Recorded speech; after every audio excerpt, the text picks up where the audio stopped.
It's the Orioles on Maston, and we welcome you back to Birdland as the Orioles are in the middle game of this three-game set against the Toronto Blue Jays. The Jays opening up with a win in the ball game last night.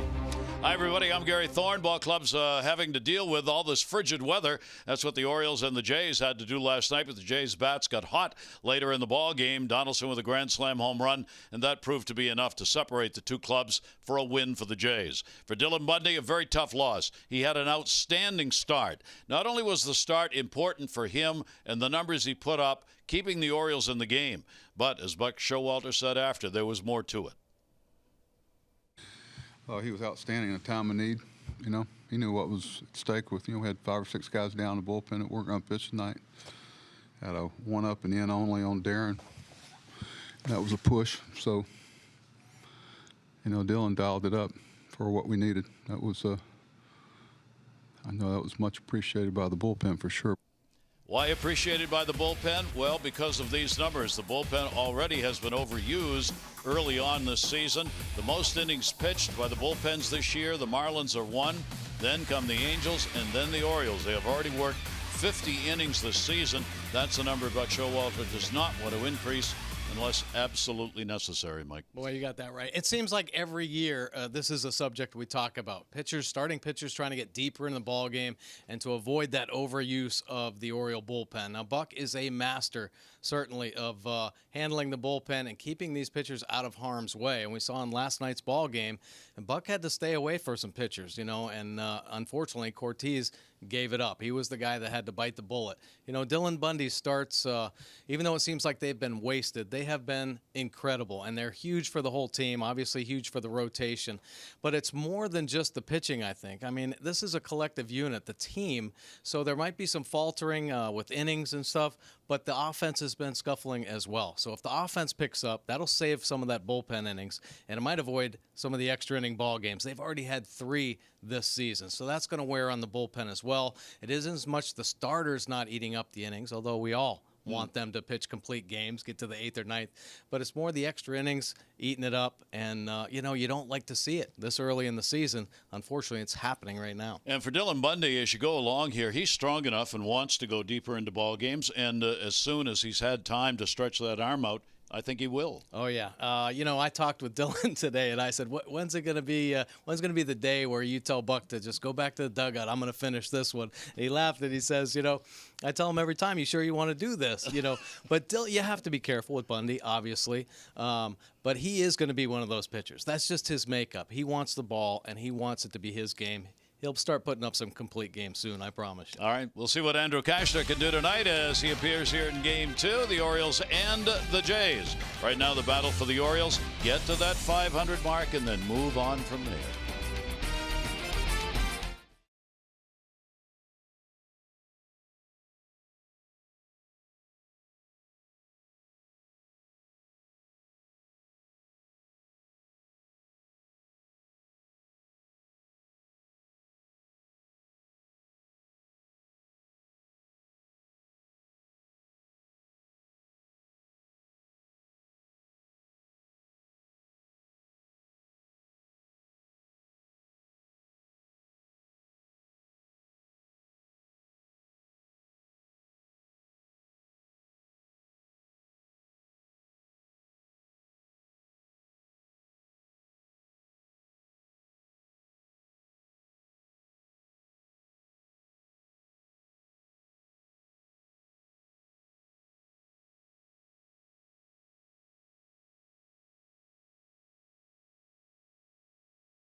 Low fares with nothing to hide. That's transparency. Back here at the ballpark, a ballpark where pitchers, as Alex Cobb said, tend to run away. Why? Well, here are the numbers from last year. You take a look at home runs per game, more hit in this ballpark per game than anywhere else. The batting average here, 265, fourth highest. The runs per game, as you would expect, up there with all those home runs, fifth highest. And so your pitchers, well, your ERA probably is going to get juiced in this ballpark, fourth highest at 4.63. That's why in ballparks like Camden Yards, clubs always looking for sinker ball pitchers to keep that ball on the ground, which is exactly what Andrew Kashner does. Clear skies surrounding the ballpark and the warehouse, and it will be cool here again tonight. Take a look at our game time temperature, brought to you by BGE Home. We know more and we do more. 52 degrees, about 8 degrees warmer than it was last night, and as we said, clear skies.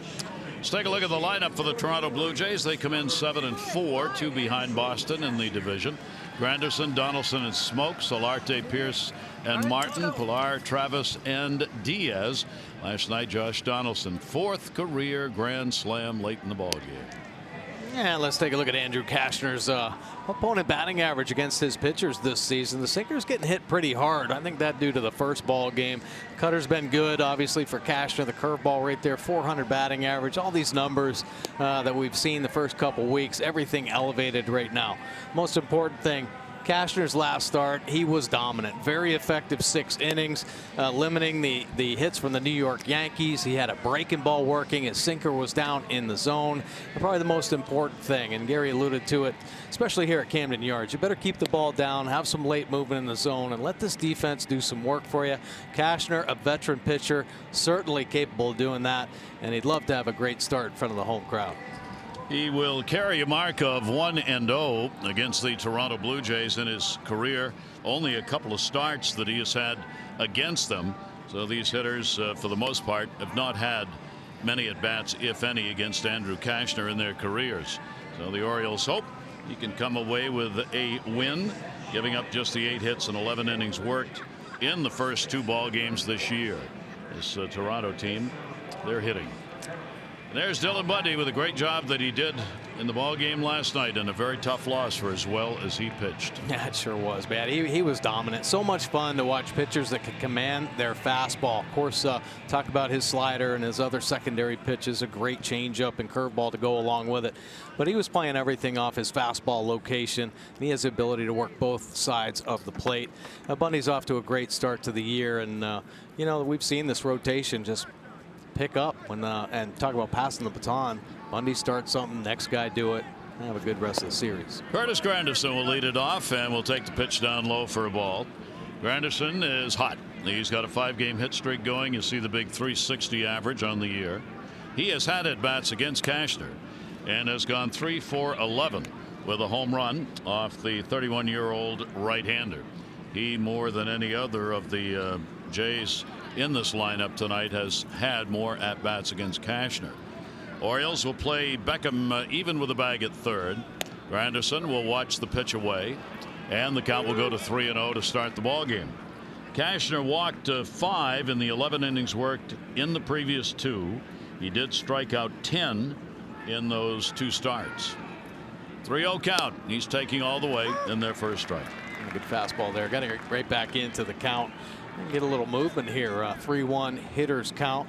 Granderson, the veteran player, sometimes likes the ambush, and this is obviously a great count to do it.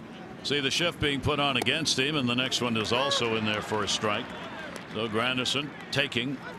Kashner's had to throw 5 pitches while Granderson watches each one go by. Outfield fairly deep, very little breeze to start the game here tonight. Flags are up against the poles out there. Still 3-2. And Granderson's on with a leadoff walk. The Orioles learned how dangerous those can be in the ball game last night. Man, you got that. Try to stay away for those base on balls. Take a look at the Oriole defense behind Kashner tonight. Mancini, Jones, and Santander starting to be a regular group out there. Machado and Scope up the middle. Beckham and Davis on the corners, and Chance Cisco getting the start tonight. Here's Josh Donaldson, the big blow, a grand slam home run, and he picked up in the ball game that put the game out of reach coming in the 8th inning when the Jays got 5 runs on 4 hits. He now has 3 home runs on the season. And the pitch taken down low. Donaldson among leaders in runs scored, tied for first coming into today's play in the American League in times crossing the plate. And the numbers against Cashner, 2 for 6 with a homer.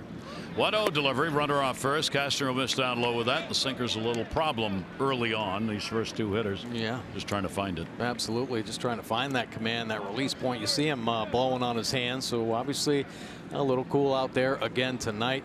It is a factor. I know you hear early in the year. That one deep in the air to left field. It'll stay in the ballpark. Trey Mancini, in fact, will have to come in a little bit, and he's out. I'll take a look at some numbers here. He was falling to the Jays last night. I mean, the runners in scoring position, really the key. It was a great pitcher's duel. Happen, Bundy, locking horns, but 12 opportunities. Hey, that's amazing, getting on base. But the strikeouts in those big situations were mounting. Both teams have big strikeout numbers there.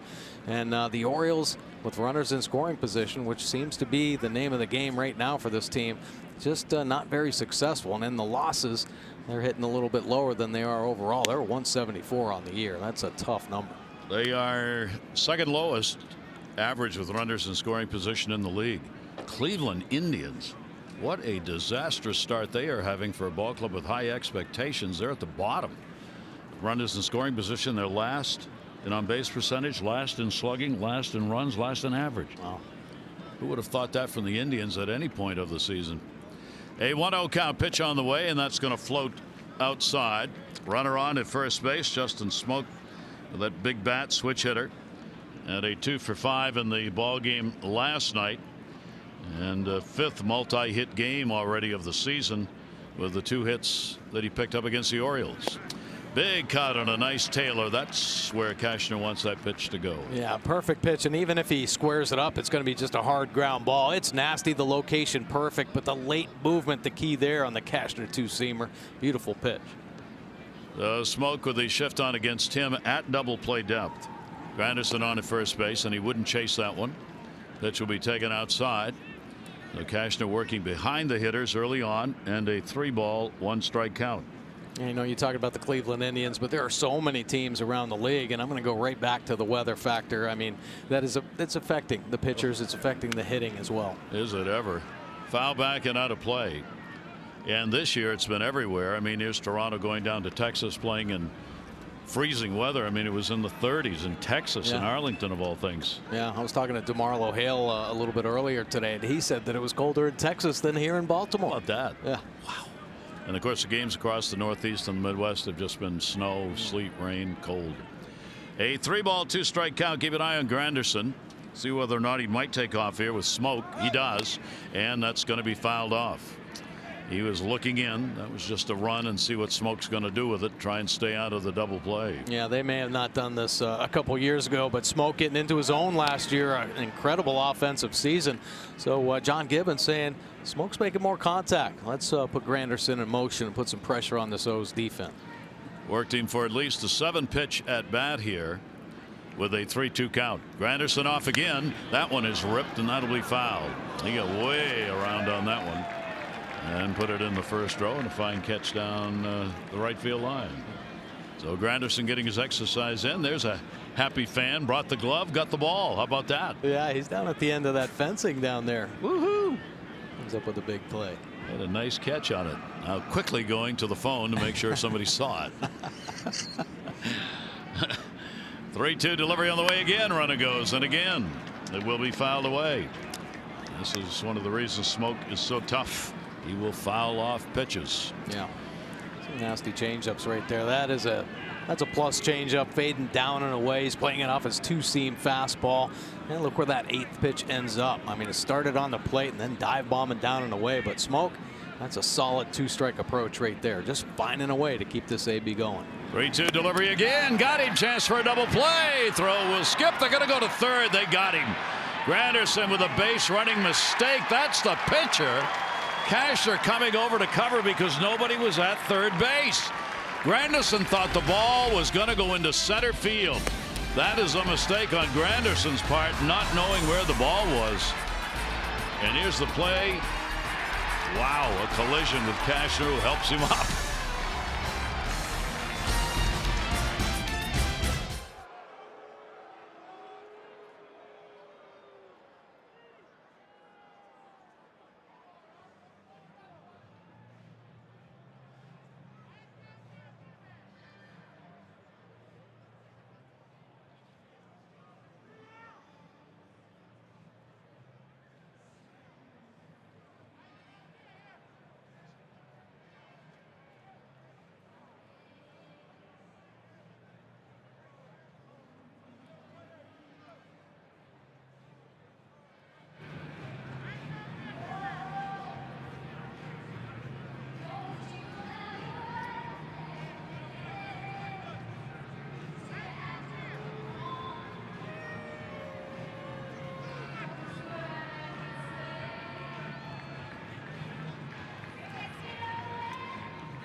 Well, the inning isn't over.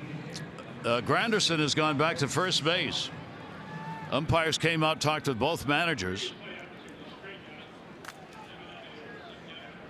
Smoke struck out. There was an interference which resulted in a dead ball apparently at the plate. So Granderson goes back to first, and here's Solarte. We'll get a reading call on this, but I don't think anybody knew what was going on. And this would have been the third out. There's the strikeout. Then the throw down. They're saying the interference was on the batter interfering with the catcher's throw, which resulted in a dead ball and the runner going back to first. Wow. Boy. I mean, it wasn't much of an interference. Well, there's the call right there. Yep. Home plate umpire made the call, Marvin Hudson, immediately. So Granderson's at first, 0-2 delivery. There are two down, so all of that collision at third between Cashner and Granderson was for naught. John Gibbons did not ask for anything there. That was a call made by the home plate umpire immediately. Yeah, we didn't see that one. Nobody picked that one up, but what a play by Cashner, though. Yeah. Recognizing the defensive alignment, hustling over. And now the inning's over. Let's look. Let's check. Let's be sure. That was 3 strikes, 3 outs. Yep. The rules are the same.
Back where he started, first base, and ended up, yes, safe.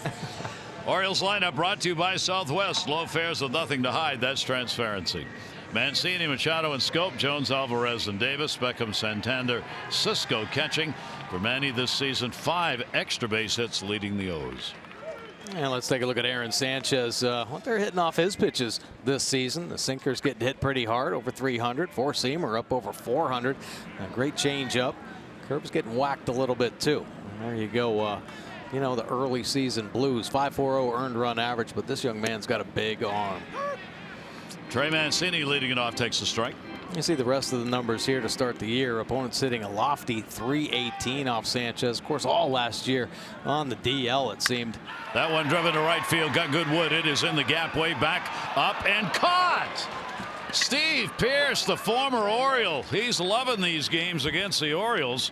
2-run homer last night, and he robs the leadoff batter of an extra base hit. Oh, what a beautiful play right there. Making an adjustment. That ball had a little leg on it, kicked back, and Pearce had some closing speed on the end. And how about that athletic jump? Taking off on the right foot just in time. Take one away from Mancini. And Mancini still, even though 3 hits yesterday, it seems like every time he makes an out, it's a line drive at somebody. Good play by Pearce in right field. Off to a good start. Here's Manny Machado. Manny, a lot of at-bats against the 25-year-old right-hander Sanchez. 6 for 30 against him. And will take the pitch for a strike. Manny with a multi-hit game last night. 2 for 4, home run. Second straight multi-hit game that he's had. Sanchez 0-1's a chopper to short. Diaz. 2 down. A good look at that breaking ball from Sanchez. But, you know, the big man getting the fastball up there in the mid-90s, he's all about two-seam fastball. He likes getting the ground balls. And a couple years ago, he was one of the best in the business at rolling over the ground ball. Ground ball rate up over 50% of the time. So he's running a power two-seamer in there on the hands, trying to keep his defense busy. Jonathan Schoop, 2 down, nobody on. Jonathan needs to give Cashner some time here if he can in this at bat. Goes after the first pitch and will foul it off. For Jonathan, pretty good numbers. In fact, very good numbers off Aaron Sanchez. He is 9 for 22 with a home run lifetime against him. Struggling a bit at the plate right now. There's Cashner back out. He went down towards the clubhouse, and that one's going to catch him. So he'll take first base as Jonathan Schoop hit by a pitch. That's one way to extend the time for Cashner in the dugout.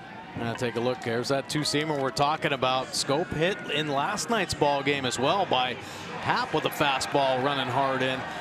The Blue Jays real aggressive, it seems, in the first 2 games here about pitching inside to the Oriole hitters, really moving the fastball around and keeping them guessing. Now, every time we watch the Orioles face an opposing pitcher, it seems like their breaking balls, their off-speed pitches get jacked up. Because the Orioles pretty much a fastball hitting team. But the last 2 nights, pitcher's been aggressive with the heater. So 2 down, runner on, and a breaking ball taken by Adam Jones. Sanchez hit only 1 batter last year in the games he did pitch in, and had only 1 wild pitch. But Mike said a season decimated by injuries, 4 times on the DL last year for Sanchez. 0-1 count, and Schoop brother off first base. Adam will take the pitch inside for a ball. Adam has had his struggles against Sanchez. He's picked up only 3 hits against him, 26 at bats. 1 of the 3 a home run, though. 1 ball, 1 strike count. Toronto 7-4 on the year. The Orioles are 4-7. 1-1 delivery. Blocked. Because of the hot start by the Red Sox, the Orioles are already 5 games out. Because Boston has won 8 in a row. They are 8-1 to lead the division. They play the Yankees in a series starting tonight. So Buck Showalter's ball club just can't get too far behind. Work your way back to 500. That's what they're after right now. For John Gibbons' club, good start. Better than people thought they would be, at least early on. 2-1 delivery on the way, and that's what we saw last night. Heat up high. Yeah, we sure did. I mean, Happ was living at the top of the zone with his fastball, and another elevated heater right at the top of the zone. Two-seamer coming back on the outer edge at 93, getting it by Adam Jones there. 2 ball, 2 strike count with 2 down. Not a big lead at first base. Schoop, who was hit by a pitch, takes off, and he's going to be picked off. He'll chase him back, almost threw it away. Back to first, and there's the tag. He got tagged a little bit hard up around the head by Smoke, who makes sure he's all right.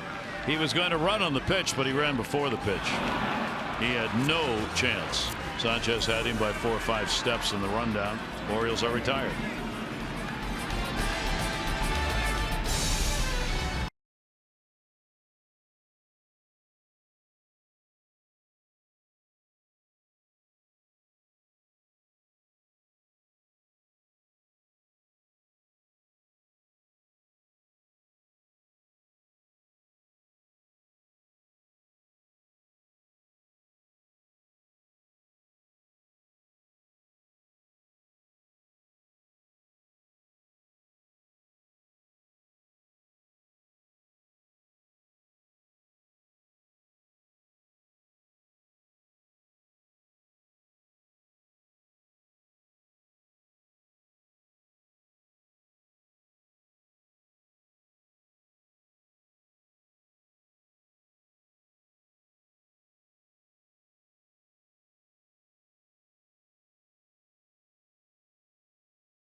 true moment later in tonight's game.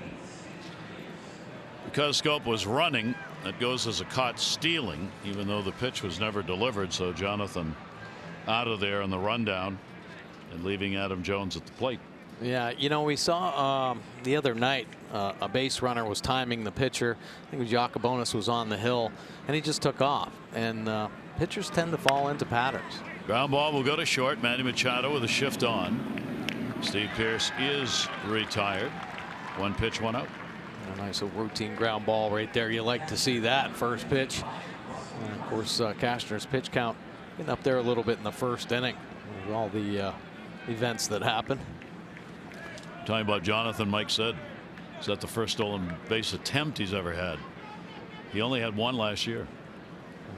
Wow. 1 stolen base, 1 attempt last season. So he's already got 1 attempt. He's 0 for 1. Here's Russell Martin. Shift stays on against him. Cashner will work outside to him. Martin had an 0 for 4 in the ball game last night. There you see the defensive alignment. 1-0 delivery. Sinker baller will be outside to him. 1 for 7 off Cashner for the Toronto catcher. Cashner works in a hurry, as D loves him for that, especially on a cool night. Taken up high, though, he falls behind 3-0. Yeah, still a little trouble harnessing that fastball. Get in the zone. You got your whole defense on that side. Played perfectly and dropped that 2-seamer in there. Easy ground ball out. 3-0 delivery on the way, and that's going to be up high. So he has issued 2 walks and some long counts early on in the game, pushing that pitch count up a little more than he'd like. The Birds are going to host those Cleveland Indians Friday, April 20 through Monday, the 23rd. On Sunday, April 22, celebrate Earth Day at Oriole Park. Team takes the field in special Earth Day jerseys and caps. First 20,000 fans 15 and over get the Earth Day tote bag presented by MLB Network. Tickets at Orioles.com. Kevin Pillar will stand in. Pillar, their center fielder, .303 lifetime average against the Orioles. Done a lot of damage. Pillar has reached base 18 of the last 20 games the Toronto's played against the Orioles. .341 on base percentage over that time period. And that average of .303 against the O's includes 23 RBIs in 64 games.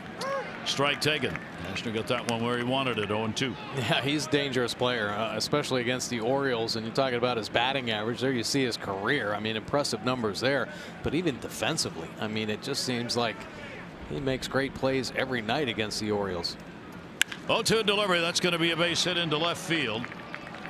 Martin will stop at second base, played in by Mancini. So the Jays get a couple on with 1 down here in the second inning.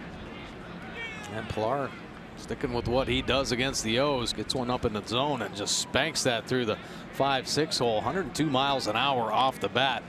Infield hardly even moves on that one. So the #1 team with runners in scoring position. The Jays hitting .325 on the year. They, however, had just a 1 for 8 in the ball game last night. Devin Travis, 1 down. He'll go after the first pitch, pop it up, first base, Davis over, and makes the catch. Got it. It stayed. No wind blowing, so it was true down the line. Nice play right there by Davis. Good concentration. Of course, familiar with Camden Yards and hauls it in, makes it look easy down there. And Travis, I mean, this is the effect of the cold weather. He's running the 2-seamer in their Cashner, and his heart wasn't in that swing. As it was moving in, he knew his knuckles were going to start ringing. So half-hearted swing leads to the second out. That will bring Diaz to the plate, their shortstop. Diaz had a 1 for 4 in the ball game last night. Aledmus Diaz rips one down the line, but that is going to be fouled. Well, one thing is clear. The scouting report on Cashner has led the Jays to believe they better come up swinging. Yeah. Because that's what they're doing in this game, at least early. Well, it's an aggressive offense anyway. I mean, they like to swing the bat. They're about power. This year, though, a little bit more athletic. And we talked in yesterday's ball game, like most teams, if they can stay healthy, they're going to probably be relevant with their rotation. Pitch is just going to miss outside. It has become the common look for baseball players 2018. A ski car, scarf, cap, face mask. Like every game you see, that's what the players look like. A lot of them have more covering on the face than that. 1-1 delivery on the way and a chopper to short. Manny Machado, the big hop's going to go to first base. And we'll get it over there to Davis, and Diaz retired. No runs on 1 hit, no errors, and 2 are left on base. Bottom of the second, scoreless game.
Deer Park.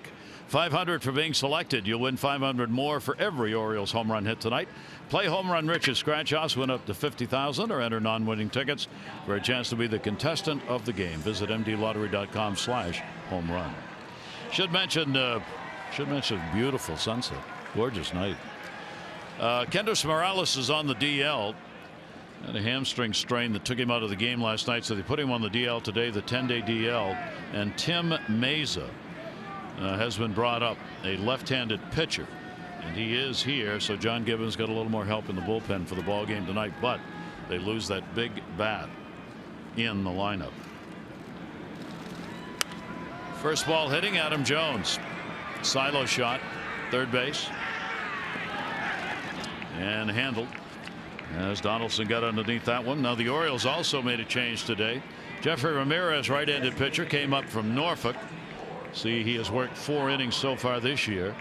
And Nestor Cortez, who pitched in the ballgame last night, gave up that grand slam, has been designated for assignment a Rule 5 player.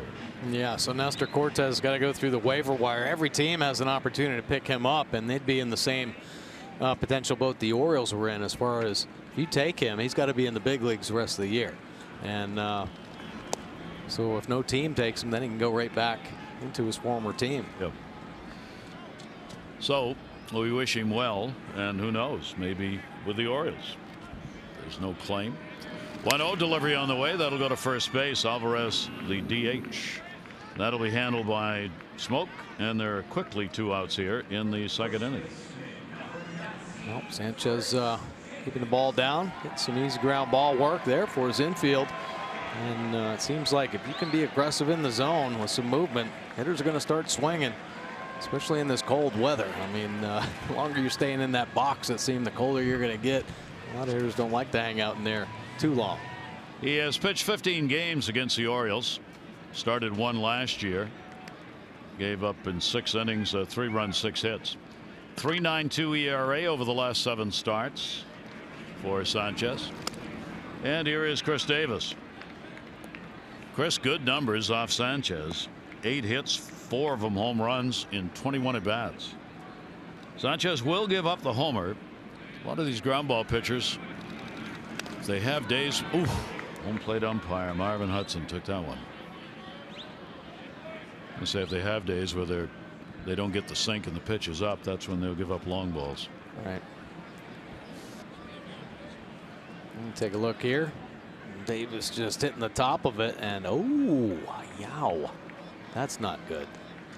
You know what? Now, I'm not going to make light of that. Obviously that's painful, but the way umpires set up sometimes, you know, if a catcher's out on the outside corner, they are fully exposed. I mean, you talk about a dangerous job, and he was exposed right there. If the ball would have been fouled straight back, it would have been all over him, any part of his body. You know, yep. And I don't know if umpires are supposed to stay in one spot right there, but I would say protection. You know, bring back the old bubble protector, that big shield that they used to wear back in the day. You know. Yeah, about 2 or 3 years ago, because of concussion problems, what the umpires are supposed to do now is stay right there between the hitter and the catcher, because what they found, that one under the feet, they actually went back and looked at tons of video on games where umpires got hit.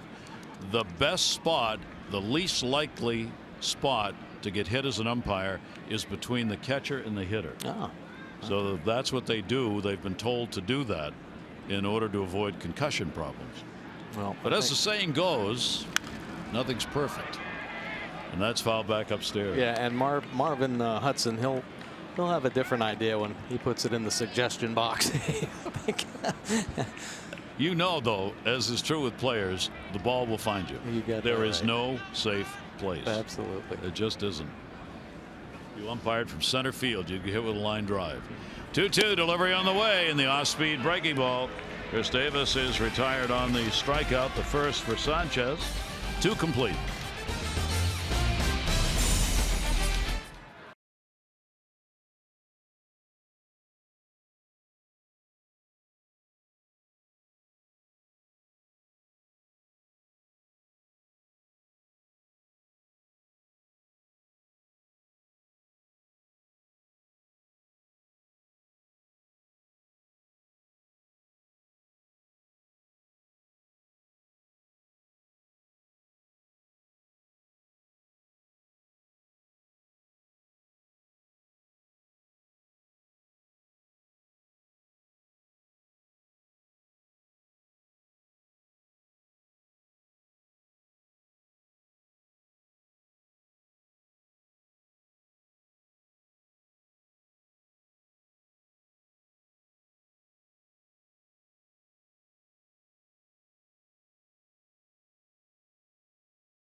Eyes behind the baseball, little drop step, and here the slow roller play. First one obviously glove to hand transfer, and Bobby likes to give the infielders different looks on that type of play. Here obviously working on the double play ball with Tim Beckham early on in the season. The Orioles having some troubles getting the timing down on that double play.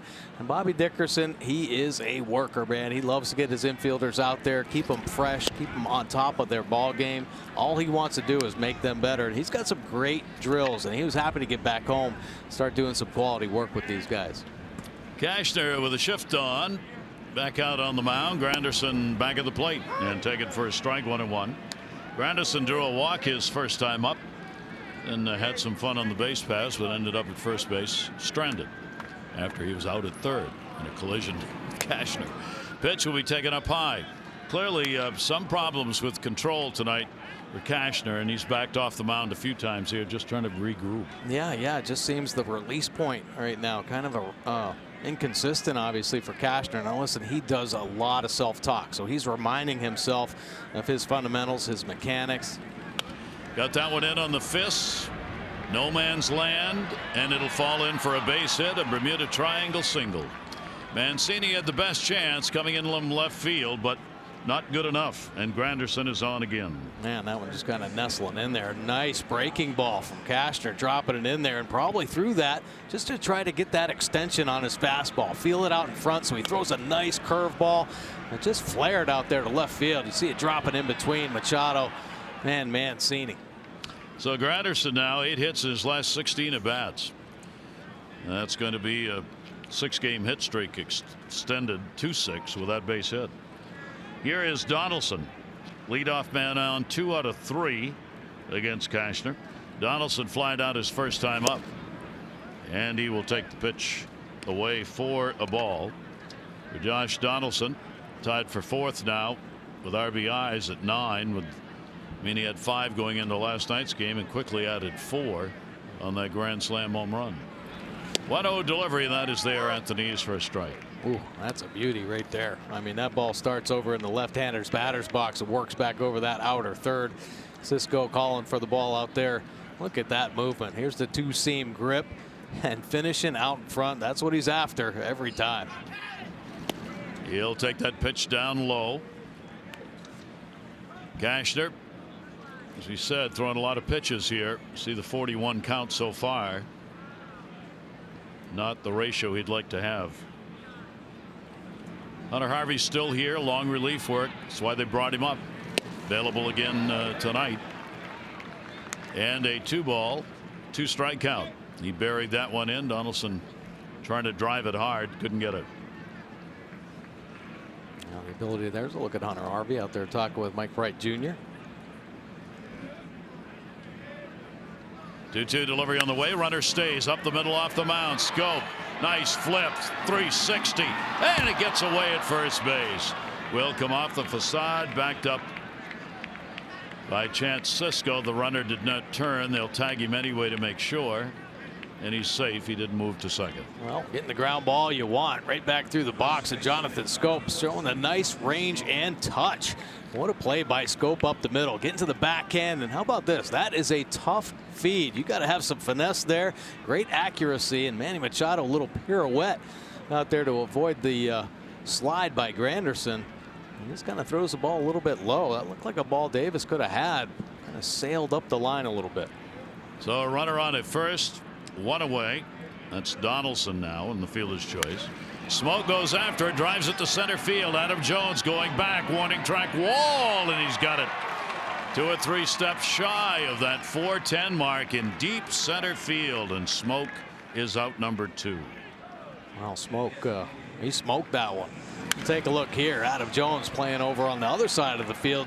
Smoke goes the other way, and Adam Jones showing the range, taking it all the way back to the wall. Nice play there. So 2 down. That'll bring up Solarte. Nice play by Adam. Good jump on it. Breeze has picked up now, and it is blowing from right to left. So that helped push that ball right to the position where Adam went to catch it. Solarte, a strikeout victim, his first time up. 2 down. Runner on at first base. Not a big lead at all, and goes for one upstairs and fouls it back. When Morales had to come out of the ball game last night, Solarte came on in his stead, ended up with an 0 for 3 and a walk.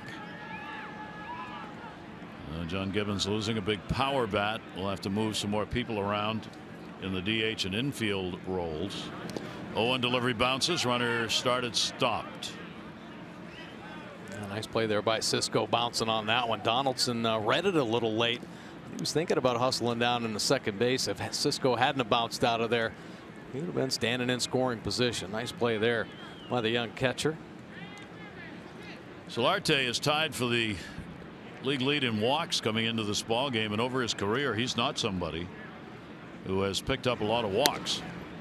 It'll be taken up high, but he's got a streak going right now where he's had a walk in 6 games. 9 total. 2 ball 1 strike count, so he's making pitchers work. Josh Donaldson off first, held by Davis. That pitch is going to be taken inside, and he works the count to 3-1. A nice breaking ball there by Kastner. It's got a pretty good finish on it. Showed itself, and Solarte almost bit. But wisely taking that one as it drops out of the strike zone. 3-1. Runner not going. Ball hit in the air to right field. Santander will move in and put it away, and Solarte is retired. No runs, 1 hit, no errors, and 1 left on base. Back him up when we're back.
The day.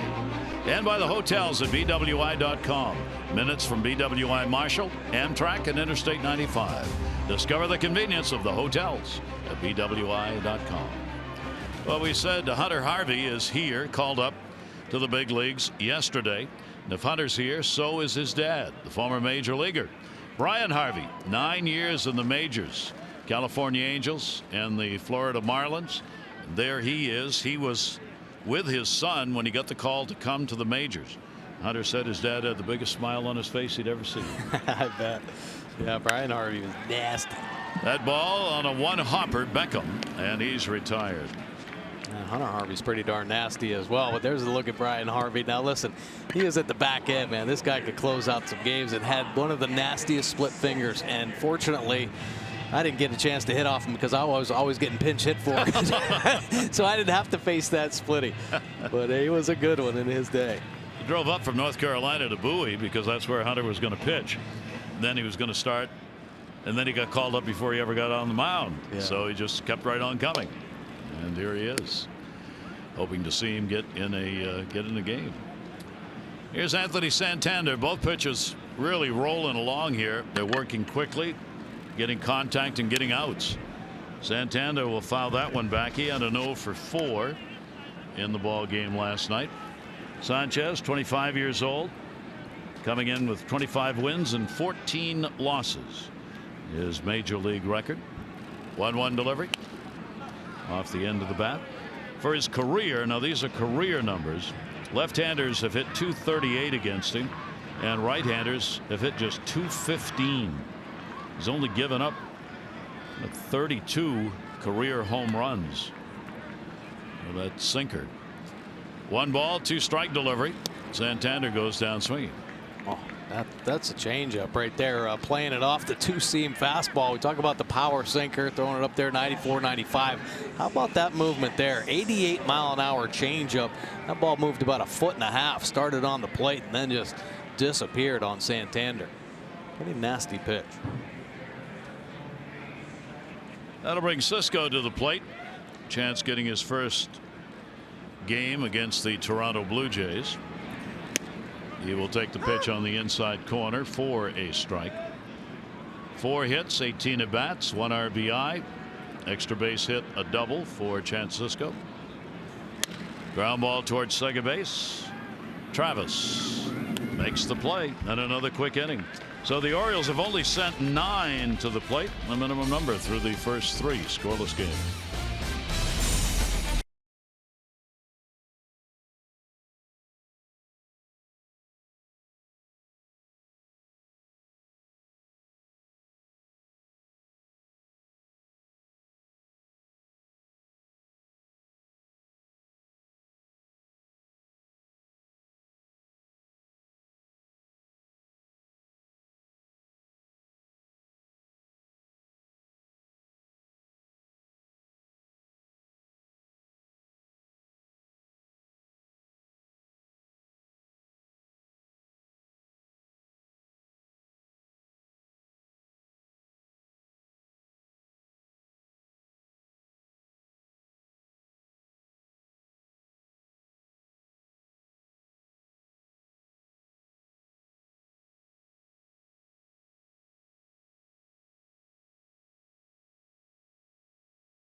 Toyota, what drives you? Visit buyatoyota.com for great deals. Gary Thorne and Mike Bordick. Sun setting on a beautiful evening, if cool. And the hitters are as cool as the temperatures for both teams right now, as Sanchez, Cashner getting the outs. Cashner has walked 2 and struck out 2. Sanchez hasn't walked anybody, has struck out 2 through the first 3 innings. You see the pitch count for Cashner at 49. The pitch count for Sanchez is 25. Oh, and here is Steve Pearce. Steve, first ball hitting, grounded out first time up. He'll take this pitch up and in. He joined the baseball record book last year. Steve had 2 walk-off grand slams same season. Only Cy Williams in 1926 and the former Oriole hitting coach Jim Presley have done it before. Jim did it in 1986. Oh. Here's the 2-0 delivery on the way. Cashner gets one in there for a strike. Yeah, beautiful pitch with the 2-seamer.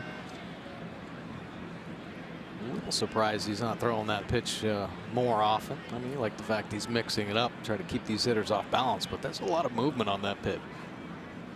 2-1 delivery to Pearce in the air, center field. Adam Jones back there, saddles under it and gets the out. One away here in the 4th inning.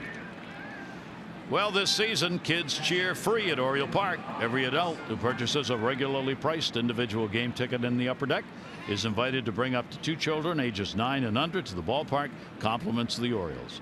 All remaining home games are available now. So plan your summer. Orioles.com/kidsfree. And a number of them on hand here at the ballpark tonight. Watching the game and eating.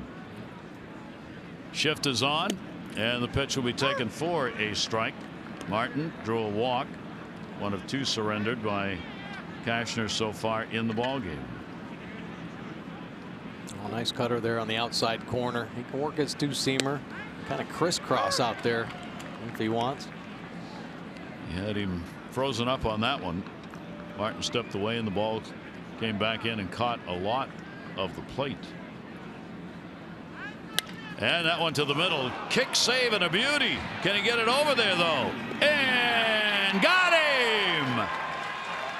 Kaiser, the goalie pitcher, gets an out. What a night he's having.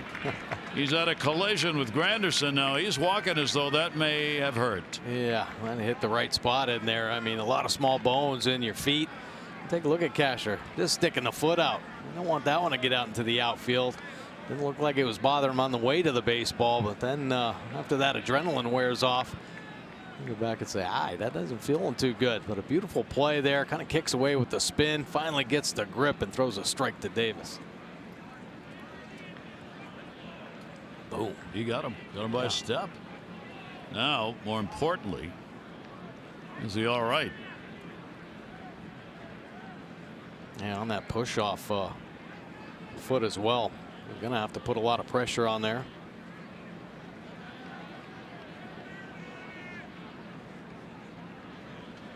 Good follow through, but ball coming back hot.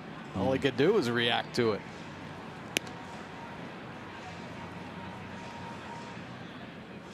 Says he's all right.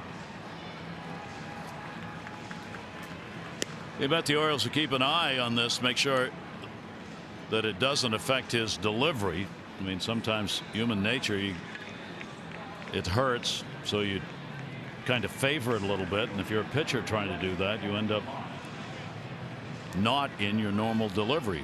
Yeah, and then everything gets affected. Obviously, pitchers try to keep that consistent delivery to save their arms, and if it's off a little bit, something can happen up above. 2 down, nobody on. Pilar will take the pitch. It is in there for a strike. Pilar picked up a base hit.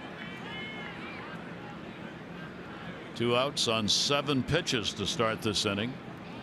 0-1 delivery on the way and a swing and a foul ball. Pilar way out in front, pulls it foul. 2 singles for the Jays. Granderson, Pilar have the hits. The Orioles still looking for their first hit in the ball game through 3 innings. The 1 base runner. Scope hit by a pitch, but he got caught stealing. 0-2 delivery on the way, and that'll be in the dirt. Good breaking ball there. You got to show it. You got to get the eyes moving to a different quadrant there. And Cashner, even though the command not as sharp as he'd like, still moving it around and keeping the hitters guessing a little bit. 21 hits against the Orioles last year for Pilar, the most he had against any team during the season. 1-2 count, straight up D on him. Cashner's 1-2 delivery to him, jammed him. That'll go to short. Another strong inning. Retires the side. 1-2-3. Another pitcher's duel underway here at Camden Yards.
Base hit as Steve Pearson, right field, went back on one over his head.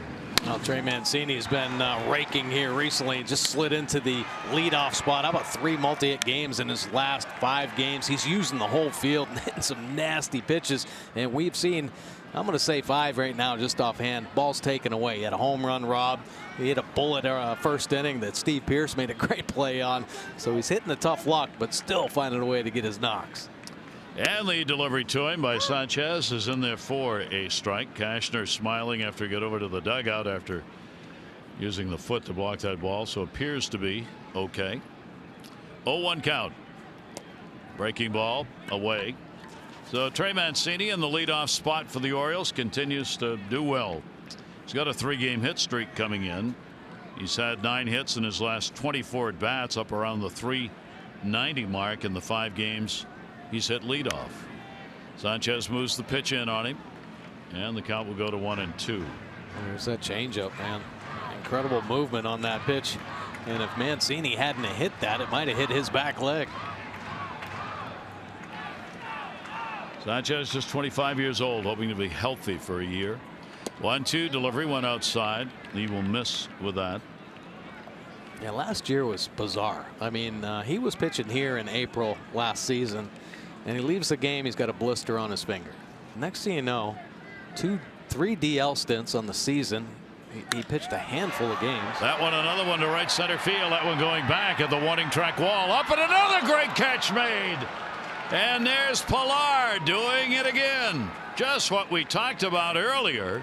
Not only his bat, but his glove over the years.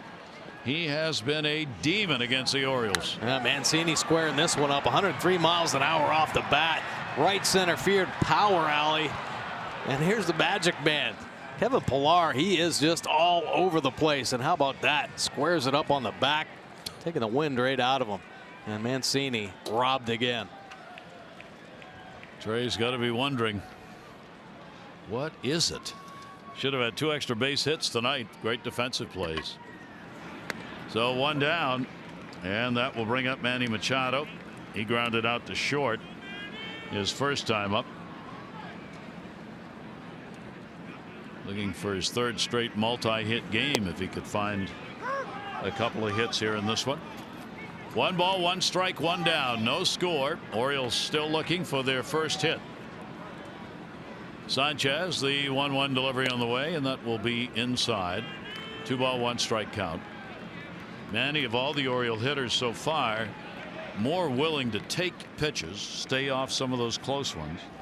Good sign for him if he can do that over the long course of the year. 2-1 delivery, forced pitchers to come into him. That pitch came way in. 3-1. Yeah, man, he's such a dangerous hitter with a great eye. Yeah, there's a look at Mancini, and of course Pilar.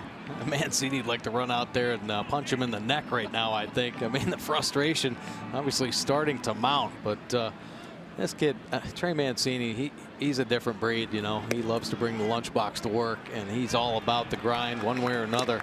He'll work at it to make himself better. Well, he keeps hitting the ball the way he's hitting it. He's going to get hits. So the Orioles get their second base runner. That is the first walk surrendered by Sanchez. Get breaking Orioles news as it happens by checking out MASNsports.com.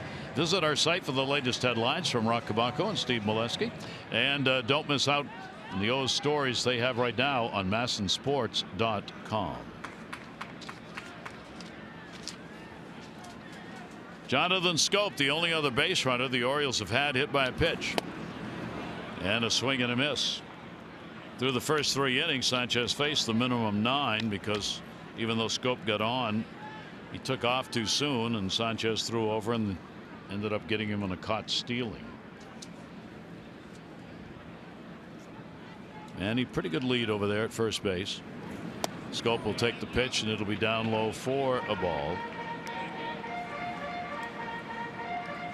You see that efficiency right there. 10, 8, 7, 12 here in this inning, but pretty impressive start. As good as we have seen from anyone. 1 ball, 1 strike count. Scope will top it down to short. They're going to go to second and over to first and scooped. However, on at first base on a tough double play chance right there, fielder's choice. Yeah, it really was. Diaz, a little range there on that double play ball as the chopper takes him to the hole, and he gets rid of it as quick as he can to Devin Travis. Take a look here. Pretty quick release, and Travis does all he can do to try to get Scope and clean up the double play. Now, if he had Jonathan Scope's arm, it might have been cleaned up right there. But Scope beating that one out. Didn't have the arm to keep the ball up, so on 1 hop, and it cost him a chance for 2. So a runner on with 2 down. Here's Adam Jones. Adam popped out his first time up. He will take the first pitch, and Sanchez will get it in there for a strike. Sanchez getting ahead of the hitters, has the sinker working, and looks like he's moving the ball pretty well. Well, he really is. I mean, that 2-seam fastball, that's a big time pitch for him. He throws it more than his 4-seamer. He can control it, and we've seen that changeup that he throws off the 2-seamer. So that's a quality pitch. He's got that big curveball as well. He's flipped it in there a couple times, but no need right now. Just working the 2-seamer change combination. He worked 5 2/3 against the Yankees, 4 runs, 8 hits, 6 innings against Chicago, 3 runs on 6 hits. Gets the outside corner and strike called. Marvin Hudson, home plate umpire historically, and he's a veteran. Tends to be favoring the pitchers on those close calls. They may get them more than the hitters do, but he's pretty straight up in the strike zone. 0-2 count with 2 down. Infield can play back on Adam. Runner off first. Fouled off. Sanchez staying right down and away from Adam Jones. How about Sanchez? His last 3 starts here, pretty impressive. 2-0 record, the 2 earned run average, and keeping the O's bats down to a 236 clip. Wasn't too good when he first came to Camden Yards, but he has made the adjustment for sure. He's learned how to pitch here. He's learned how to pitch at the major league level. When he was a young pitcher, here comes the noise. 4-seam fastball at the top of the zone, big curveball, changeup to go along with it, but not quite as polished as we've seen here recently. That 2-seamer's coming into play big time, and of course the changeup, and every day of experience in the major leagues is going to make Sanchez a better and better pitcher. Overall, 5-3 lifetime against the Orioles, 4.3 earned run average in those games. 0-2 the count. Runner still at first. Ground ball, slow roller, tough play. Donaldson uses the glove, flips it, and will get the out. So no runs on no hits. Still none on the board for the Orioles. One left on.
Make a change here. Zhu-Wei Lin, 24-year-old, is up.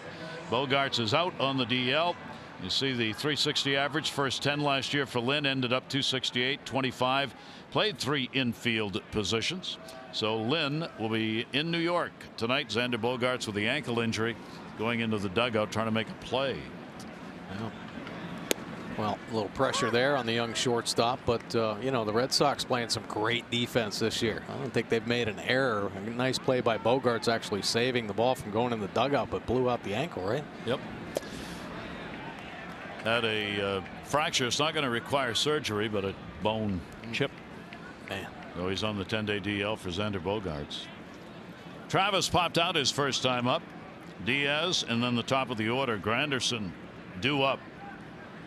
0-2 the count. Cashner's delivery to him, taken real close, a little bit up high.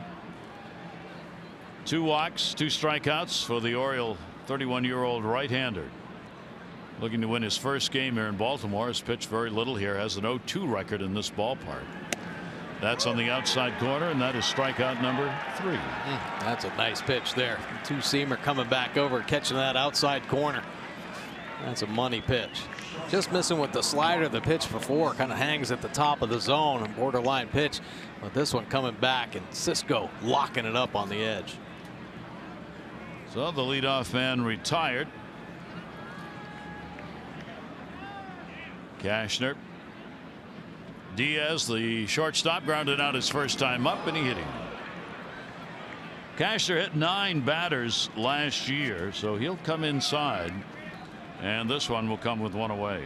Well, you really have to. You see a 2-seamer just running in hard, and you make it a purpose pitch one way or another. If it doesn't hit him, then you open up that outside corner, at least thinking, get his feet moving a little bit.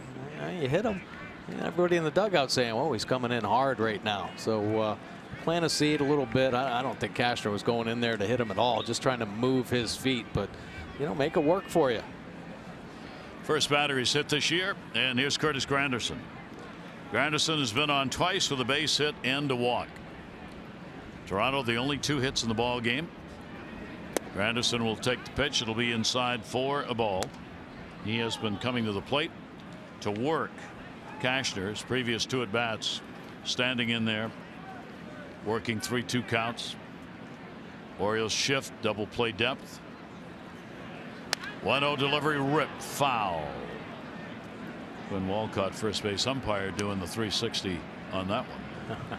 Yeah, Granderson getting him out of there. You see, riding a 6-game hitting streak right now, and Curtis Granderson has become, and he's had a great long career, but he made some adjustments when he was younger, And he has an interesting stance, but he has about as limited amount of movement in the box as any hitter in the game. So it keeps his eyes still. His hands are already preset and loaded, so there isn't a lot going on in there, which makes him a more consistent hitter. And when he got that home run swing down when he was a Yankee, boy, did he take off. There it is, a subtle little step, keeping the legs under control. His head barely moves, so he's seeing the ball come in. He could track it all the way. Everybody tries to do that. That is not an easy skill right there, what Granderson's doing, that he's locked in. Nice, quiet stance. 2 ball, 1 strike count. Runner on first base. Cashner's delivery to him. Kept that one away and down low. The veteran, of course, who was with the Yankees, played more games against the Orioles than any other member of the Jays team. This is the 91st game he has played against the Orioles, and he's hit .288 with 24 home runs lifetime against the O's. That one he got jammed on. Manny Machado the closest, but it won't matter. It's 3 rows back, and the count 2-2. Another thing you notice with Granderson, he falls behind after that nasty changeup down at the bottom of the zone. He choked up on his bat a good 3 or 4 inches. Take a look at that. You don't see it that often. And talk about making adjustments with 2 strikes. That's an old school approach right there. Finding a way to put the ball in play. And we've already seen him work our pitchers. We're just jacking up that pitch count, fouling off pitches, staying alive. Good at it. 2-2, runner off first base, and he got him in the inside corner. And no argument on that one. Well, that's another beautiful pitch right there. Throughout that at bat, you know, we're pumping up Granderson, seeing the ball well, but good pitches will shut down any type of good hitter. That's a nice 2-seamer, just locking up the inside corner. A little buckle right there, and he doesn't have anything left to pull the trigger. 4 strikeouts, 2 in the inning. Diaz hit by a pitch, remains at first. Donaldson comes to the plate. Flied out. Fielder's choice. Josh Donaldson will take the pitch away for a ball. Just pitchers dominating. Donaldson, during the big streak he's on, has had 3 home runs, 10 RBIs in the last 3 games against the Orioles in this ballpark. Donaldson overall 12 home runs against the Orioles, and 9 of the 12 have been hit here. Shift on as Scope moves a little bit behind second base, not all the way over. 1-0 delivery to him in the dirt. Cisco makes the nice stop. Runner stays at first.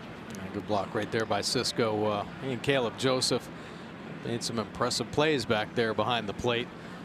Blocking balls, using their head and the mental side of the game. They've been on it. 2-0 count. Orioles have really needed 2 catchers early on this season with these extra inning ball games they've played. Way outside. So he falls behind him 3-0. Donaldson a couple of hits, 8 at bats, 1 home run off Cashner, up to 74 on that pitch count. 3-0 and not close. So walk number 3 will keep the inning going. 2 walks, 2 hit batter, and a walk in the inning, putting the runners on. Yeah, he didn't want any part of Donaldson right there. Feeling like that little 2-seamer and Smoke playing the changeup off and have a better chance. Donaldson is such a dangerous hitter. We saw what he did with 2 strikes in last night's ball game, popping that grand slam straight away center field. You know, he was up there, looked like he was asleep, took a couple fastballs for strikes, and then Cortez tried to sneak that cheese by him, and he just whacked it. He is a dangerous hitter. That's the reason why he's a perennial all-star over there on big-time numbers. So Cashner careful. Justin Smoke, the off-speed delivery is going to miss. Runners on at first and second base. Smoke has started the year 3 for 5 with runners in scoring position. Toronto went 0 for 2 in the second inning when they got a couple on and only 1 away. 1-0 count. Smoke will take the pitch up high, and he falls behind here 2-0. Smoke has really had a great start against the American League East. He's hitting .450. He's 9 for 20, 2 home runs and 8 RBIs against Eastern teams to start the year. 2-0 count. Dangerous pitch. Got it in there. Smoke was caught halfway. Great changeup. Man, oh man, you can throw that type of change in a 2-0 count, 3-1 count. It's nasty. Here it comes. I mean, it looks like it's going to be a center cut fastball, and Smoke was geared up for it. And then he sees it start to drop. I mean, pulls the string 83 miles an hour right at the bottom of the zone. Nice one by Cashner. Diaz on at second base. Donaldson on at first. There are 2 down. There are your base runners. Trying to get Smoke out of there. No score in the ball game. Pitch on the way, and he'll pop him up left field. Trey Mancini will meander in, and he will put it away. No runs, no hits, no errors. 2 are left on base, scoreless. M&T Bank due-ups. Alvarez, Davis, and Beckham.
Tough luck. Now he's been raking 3 multi-hit games in his last 5, or 3 multi-hit hits in his last 5 games. And here, this is what it's all about for Mancini to start the year. Just getting robbed once after another.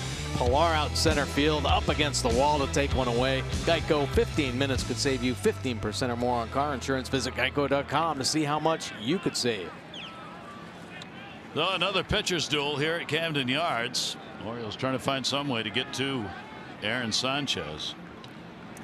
And the pitch will be taken for a strike. Alvarez grounded out his first time up.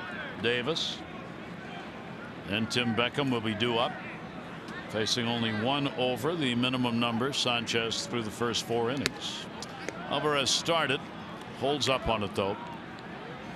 Count goes to 1-1. Alvarez done a great job early on coming off the bench for the Orioles. Of course, with the big grand slam in New York. He's reached in 6 of 7 games. And there's that upstairs delivery at 92. Boy, we saw this team swinging at that high fastball all night last night against Happ. Sanchez running another heater up there. Looks good. Tough to get on top of. 1 ball, 2 strike count. Shift on. Alvarez takes it inside. Sanchez was ready for the throw around on that one. He thought he had a strike. Yeah, that 2-seamer coming in there. Sanchez wanting to catch that inside corner.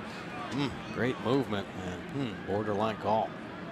Here's the 2-2 delivery on the way. That one's going to be down low. Coming into this ball game, the left-handers had gone 10 for 22 against Sanchez in the previous 2 starts. 10 for 22. Right-handers were 4 for 24. The only home run off him hit by a right-hander. He's got a full count here, 3-2, and we'll get him. So he didn't get 1 call, but he gets the other, and a strikeout to start the inning. Yeah, a couple borderline pitches on a changeup, 3-2 change from Sanchez. Let's take a look at the pitch count here, or pitch cast to catch the bottom. It does. Tough pitch by Sanchez. Maybe a little low. Looking there down at the bottom of the knees. But, tough pitch, moving the ball around. 3 strikeouts for Sanchez. 1 away. Chris Davis, a strikeout victim, his first time up. This will take a slider inside. Hits hard to come by for both of these teams so far in this ball game. Took something off that pitch and will miss as he hits 50 on the pitch count, and a 2-0, and the infield will shift around behind him, as we see happening so often nowadays. Third baseman, shortstop moving. That pitch is at the knees for a strike. He's confident in that changeup right now. He threw a 3-2 changeup to Alvarez. 2-0 changeup right there. Not the first time in this ball game either. 2-1 delivery on the way, and that one's going to be in there for a strike as well. Boy, he's just getting a lot of movement on that pitch. Chris looking for his first hit here at home. 0 for 17 here at Camden Yards. That one's going to go all the way to the backstop. Did not go around on it. Martin trying to corral that ball. Turned around, started running to the backstop, and he hit the brick, came all the way back out again. Yeah, Martin thought he may have swung on that check swing, so alertly chasing it down. It's kicking all over the place. So another full count, 3-2 on Chris Davis with 1 down.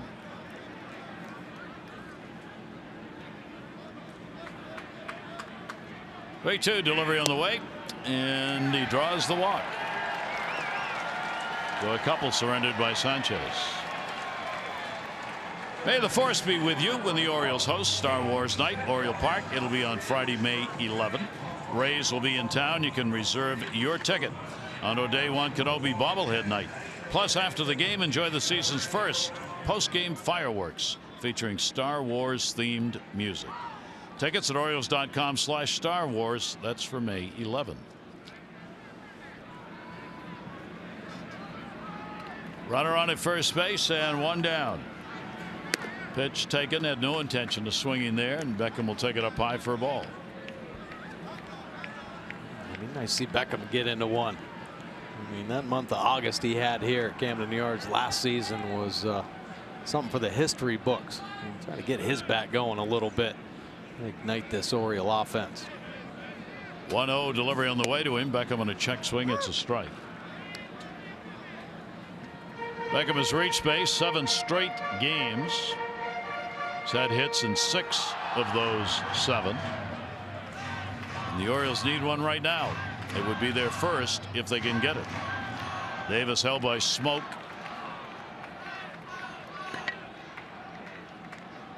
Sanchez, the high set. 1-1's popped up in the air, right center. That's no man's land. Bermuda triangle. Diving and a catch made. No double play at first base. Devon Travis going out over the shoulder, hauls it in a near collision with Pierce and Pilar. In fact, there was one, but he's all right. Wow. And of course, Travis, they're keeping their fingers crossed. They haven't had him for a full season in a while. He's had the injury bug. Look at this, both sliding in there. Of course, the Orioles taught the infielder stay up and the outfielder slide. That's what you try to avoid in that situation. But nice concentration there by Travis. Beautiful play. Come down with the second out. So there are 2 down. Steve Pierce charging in from right. Davis still on at first base. Here's Santander, strikeout victim, and he's going to pop it up by second base. Again, Devon Travis is in. Keep in mind there have been 3 hits, 2 against Mancini and 1 against Beckham. Should have been hits, and there are still none in the game.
defensive plays there. It's a nice tackle at third base by Cashner. He had to be there, though. Nobody else was.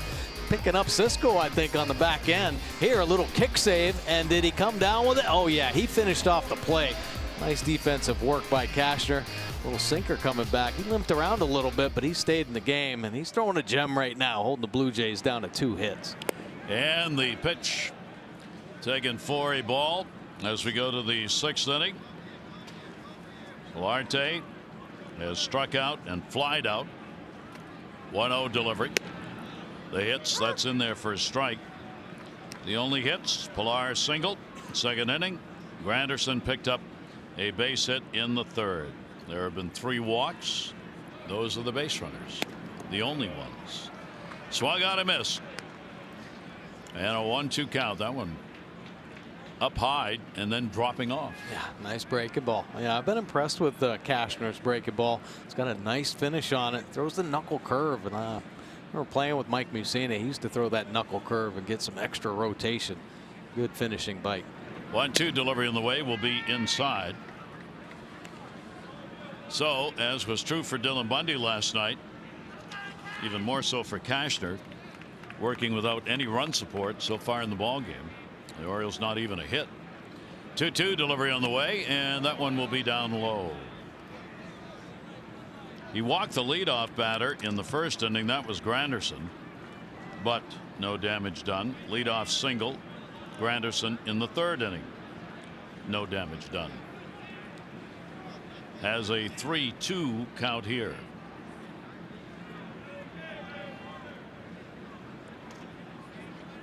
Solarte waiting on it. He'll go after it. Foul it back. And the count will stay at 3-2. So another one of these leadoff batters going deep in the count. 7-pitch at bat. So with this next one. 3-2 delivery on the way, and that one to the gap right center. Will it stay up? No, base hit. So Solarte is on with a leadoff single. Our PNC Minor League Insights brought to you by PNC. No better time to act than today. PNC, make today the day. Yeah, how about Zach Lowther down there in Delmarva, pitching a gem. 6 strong innings, no hits allowed, no earned runs, of course, 1 walk, but 13 punch-outs. Are you kidding me? 74th overall pick in the 2017 draft. And Buck Britton, yeah, Zach Britton's brother down there managing Delmarva. His team is stacked. These guys throwing no hitters down there. Good job. Leadoff man on. Here's Steve Pearce. Steve with the ground ball out. Fly ball out. Toronto leadoff man on, 3rd time. Pitch taken inside for a ball. And Cashner with a 1-ball 1-strike count on Pearce. Power already displayed here in game number 1 with a 2-run homer. 1-1 delivery to him, and that's going to be outside. For Cashner, he threw 79 pitches first game against Minnesota, an even 100 in the game against the Yankees. 2-ball 1-strike count. Solarte off first base. Pearce started, didn't go very far, and it's 3-1. Boy, that's a nice pitch there. Change up. Both pitchers using that 2-seam changeup very effectively. And borderline. Maybe should have been a called strike. Looked like he caught that inside corner. 3-ball 1-strike count. What? 3-1 delivery on the way, and goes after that one. Trying to drive the ball. Pearce on another one of those pitches up high, and the count goes to 3-2. Steve Pearce, a dangerous hitter. We saw him jump ship here last night. And 2 strikes, though. Very unpredictable count right now. I've seen Cashner flip in the changeup, some breaking balls, 3-2. Pearce going to be guessing. Former Oriole hitting .293 against his previous team. Runner goes, and it's going to be fouled off. So Gibbons deciding nothing on the board. We got to try and make something happen. And here in the 6th inning is Solarte on. He sends him on the 3-2 with nobody out. Seventh pitch of this at bat will be coming to Pierce. Doing the same thing Solarte did, leading off the inning. See if he goes again. He hasn't got a big lead over there. He does. He's looking. They're going to get him. Great throw made. Chance Sisco right on the money. You strike him out, throw him out, double play. Yeah, beautiful right there. I mean, Solarte not the best jump in that type of situation. It's not about really stealing the base. It's more of whether or not your hitter can understand the strike zone, swing and a strike, and put it in play. And here a nasty slider from Cashner, and Jonathan Scope taking the throw up the line to put the tag on Solarte. Solarte the quick look back, and then when he looks up he says, wow, second base is a long way away. And he gets gunned down by Sisco. Nice throw. So there are two away. They scare the leadoff batter. And the next pitch, fly ball to center. Martin went after it. Jones will get it.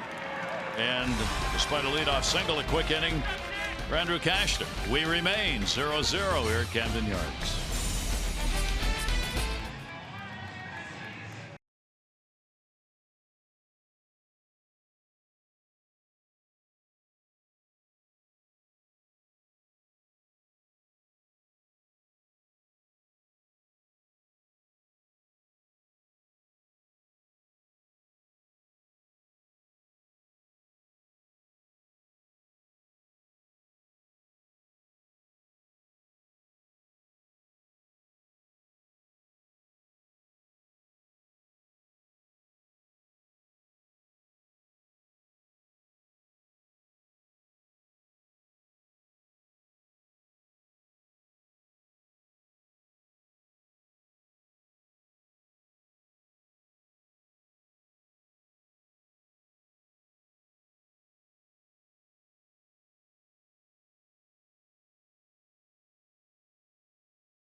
And the struggles he's going through. He said he was doing well. This is last year, doing well before the batting stance changed last year. Then he went on a tear, 42 homers, great OPS, carried him to the National League MVP a season after experiencing the worst month in his career.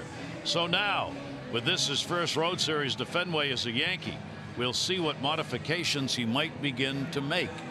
Well, tonight he's gone 0 for 2, 2 strikeouts, left 3 on base. Boston leads the Yankees 4-0. Hey. Well, he might be getting cheered there at Fenway, though. Well, you know they're cheering. You know they are, just to rub it in. Oh. Boy, what a tough time for Stanton right now. Yep. Not for Sanchez. Orioles still looking for their first hit. Pitch will be taken for a strike. Chad Sisco leading it off. Sisco grounded out, the only at bat he's had. Bottom half of the 6th inning, no score in the ball game. Orioles have left 2 on base, getting there via hit batters and walks in the game. Pitch will be outside. Better chances for Toronto. They've not been able to convert. They have left 6 on base, 2 in scoring position. 1-1 delivery on the way, and that'll bounce off the plate. Finally throws a bad changeup. Man, he's been on that pitch. It's been money for him, and spikes that one there. But mixing up his pitches, 2-seamer inside to Sisco, backdoor breaking ball, and then the change. So it's a guessing game right now. He's flipping everything up there. 2-1 delivery. That will come inside. 2 walks, 3 strikeouts. Sanchez, 3 walks, 5 strikeouts for Cashner. The dueling right-handers. And the 3-1 delivery on the way. Got the command back. 3-1 count. He's done that a number of times in this ball game. A great hitters count. And most hitters looking for the fastball. He's selling it with the good arm speed as well. But taking just enough off that change. And he will walk him, and real unhappy with himself. So the Orioles get a leadoff man on. Go beyond the stadium. Discover the sophisticated ambiance of Lido Key in Sarasota on Florida's Gulf Coast. Learn more and visit sarasota.com. So the Orioles get their first leadoff man in an inning on base in the game. And they turn the order over. Here's Trey Mancini. Cisco with a good at bat. Now let's see if the Orioles can do something with it. Mancini is due. In the air, right center field. Again going back at the wall. This one an easier catch. Pilar. Mancini just turns to the dugout and walks briskly away. Well, Pilar made an adjustment defensively. I mean, Trey Mancini's targeting right center. Most good hitters do. But Pilar, he took off about 50 feet. Look at him. He is playing back there on the warning track. And easy for Pilar to get back there on that one. But Trey Mancini, another great swing. Ball hard all 3 times. Leaves the runner at first with 1 down. Manny Machado has drawn a walk and he is grounded out. Manny coming in with the 4-game hit streak. And against Sanchez now, 6-for-31. Pitch on the way to Manny. Ground ball towards second base. Travis. 1. Diaz. 2. Wow. I mean, Sanchez is just going through these innings like a speedboat in calm water.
Chesapeake Employers Insurance, Maryland's largest writer of workers' compensation insurance, and by University of Maryland University College.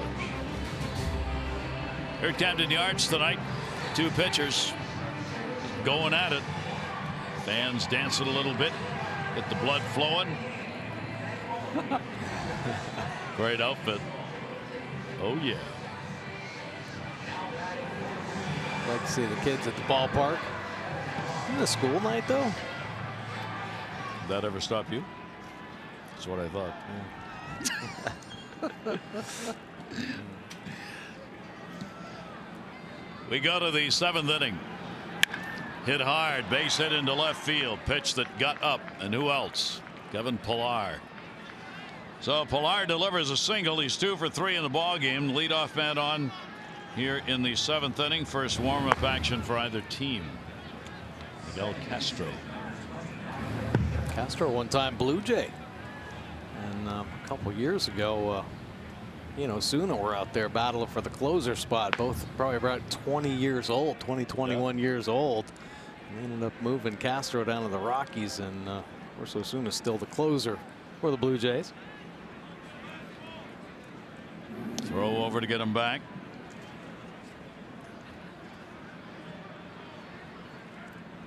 Four hits on the board for the Toronto Blue Jays. who came in massing extra base hits, but not here tonight against Cashner. Travis has popped out, called out on strikes, serious about the throws over, with Pilar on at first base.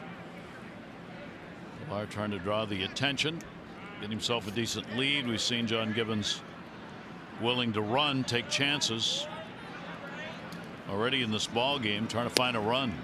Pitch is going to be in there at the knees for a strike. Yeah, here at the end, and especially the bottom of this lineup, look for him to do some kind of small ball action, whether it be a hit and run or attempt to lay a bunt down. Pilar last year 15 stolen bases, 15 for 21. Pitch on the way down the line and right, headed towards the seats in foul territory. And Travis quickly behind on the count, 0-2. Oh, you like that, getting ahead. Well, it takes away the bunt. And now just work the perimeter, maybe get a big strikeout here. Of course, you got to be aware of Pilar over there. Potential to steal a base. One would believe this is Cashner's last inning, and he knows it. 0-2 count, runner not going, and the pitch will be taken down low. 1 ball, 2 strike count. Roger McDowell, pitching coach.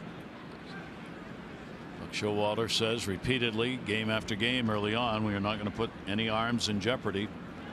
Keeping somebody in, tight game, pitching well. Too early to do that. That would be maybe the case tonight for Andrew Cashner. Yeah, as he's nearing 100 watching pitches. Castro getting ready.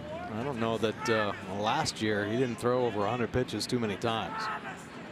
1-2 delivery on the way down the line in right field. That one towards that corner, and that 2's going to end up in foul territory. Cashner 110 pitches, his high. His last year games he started, 5 of them he threw 100 or more pitches. This one, of course, as we always talk about, what kind of pitches are you throwing? Well, these were pressure pitches because there was nothing on the board. Here's the 1-2 delivery on the way. Slider in the outside corner, got him. Travis didn't think so, arguing with Marvin Hudson about it. Yeah, you wonder, is he arguing the height or is it off the plate? Let's take a look here. It looked like a pretty good slider catching that outer edge. That's a pitcher's pitch right there. Could go either way. Unfortunately, goes Cashner's way there, catching that front edge of home plate. Nice little late movement to get Travis. So the 100 pitch mark is reached. 6 strikeouts picked up by Cashner. Season high for the Oriole starter, and this is 3rd start of the year. Devin Travis heading back. Diaz hit by a pitch, and he has grounded out. Diaz in the number 9 spot will take the pitch, and that one is going to be away for a ball. Diaz is a veteran, been in the Yankee organization. He played 199 major league games prior to this year with a pretty good 280 career batting average. Runner goes, and the ball's towering fly ball to shallow left. Manny Machado's going to go back and put it away, and Diaz is retired. 2 down. Sign up the Junior Orioles in your family for the 2018 Dugout Club. Memberships are just $25 and include your choice of 2 6-game ticket packages, a backpack, cap, and more. And all guests can get a seat for as low as $6 per person. Join today, Orioles.com/Dugout Club.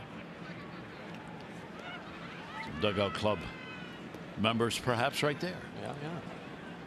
A lot of them at the game tonight. Here's Curtis Granderson, the leadoff batter. Base hit, a walk, and a strikeout. There are 2 down with a runner at first base. Granderson will take it for a strike in the inside corner.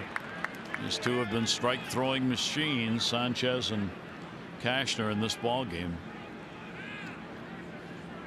He's trying to finish up the inning. Sanchez. Neither pitchers had long rests between innings. 0-1 delivery on the way. That one ripped towards right. Santander's there, and he's got it. No runs, 1 hit, no errors, 1 left on. 7th inning stretch time. Ram due-ups. Scope, Jones, and Alvarez.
Baltimore Light City, April 14, the beginning of the big events downtown, draws thousands of people with great light shows, food, and entertainment.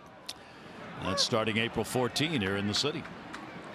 Sanchez working on a no-hitter as we go to the bottom half of the 7th inning. Cashner is done, and what a performance. What? Swing and a miss. Jonathan Scope has been hit by a pitch and hit into a fielder's choice. Scope, Jones, Alvarez due up here in the bottom of the 7th. This game is scoreless, and a swing and a miss over the top for a strikeout. Oh, another plus changeup coming out of that right arm of Sanchez. See that circle change grip, and he's holding it with a 2-seam action, so he's going to get that sink, and he gets the good extension, real nice arm speed, and just enough sink right in front of the plate as Jonathan Scope swings right over the top. 4 strikeouts for Sanchez, which is a positive actually, because it's kept his pitch count way down. He's been able to get outs using the defense behind him. Adam Jones 0 for 2. Jones puts it up in the air. Right center, Pierce. And there are 2 away. Well, on Friday, join the Ozone Rally Team presented by Budweiser, 6 to 8 at Sliders Bar and Grill in Baltimore, featuring former Orioles pitcher Brian Bass and the Oriole Bird. For a complete schedule and rally info, go to Orioles.com/rallies. Could almost see Steve Pierce tense up on that fly ball to right field. Yeah. They know it's a no-hitter. Uh-huh. And nobody wants to screw it up in the field. You get that right. Orioles have had 3 hits taken away from them off Sanchez. Mancini 2 of them on outfield catches. Beckham robbed on a pop-up. And a great catch by Travis in right center field. 2-0 count, 2 down. Infield will shift around behind him. He has walked 3, struck out 4, hit a batter. Orioles have not had a runner to second. Strike taken. Pedro Alvarez, couple of hits, 14 at bats, and 1 home run off Aaron Sanchez. 2-1 delivery on the way. And that's going to miss a little bit down low. Sanchez got 2 outs on the first 4 pitches here in the bottom of the 7th inning. I think Sanchez thinking, how the heck did Alvarez not swing at that last pitch? You know, pretty enticing. 3-1 delivery, swung at that one. Challenged him again with it. Same pitch. 3-1 changeup, bottom of the zone.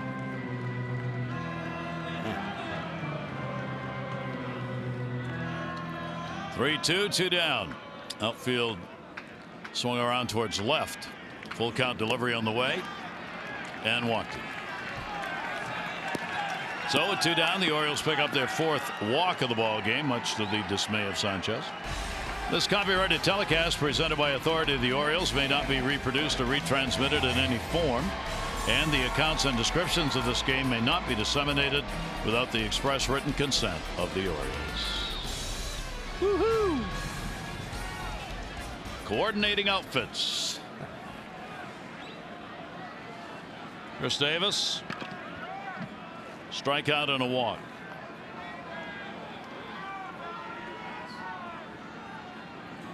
Shift on. Changeup. He's thrown 4 changeups in a row.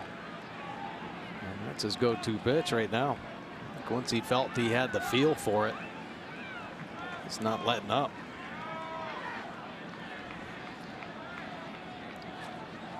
Alvarez off first base. The 0-1 delivery on the way, and Davis on a check. They want it checked, but I don't think they're going to get it. He gives a sign anyway.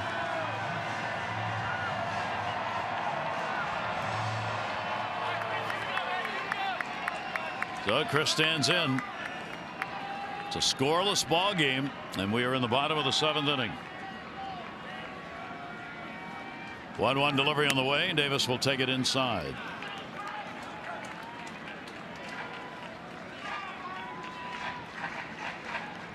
There's been no warm-up action in the Toronto bullpen in the ball game. Cashner's out of the game. 2-1 pitch on the way.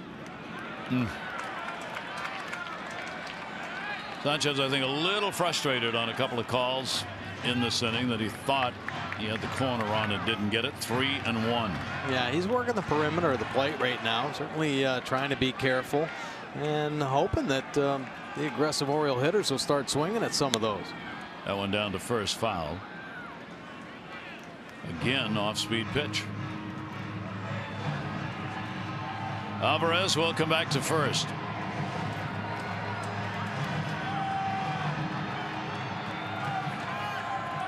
Two managers looking for a run.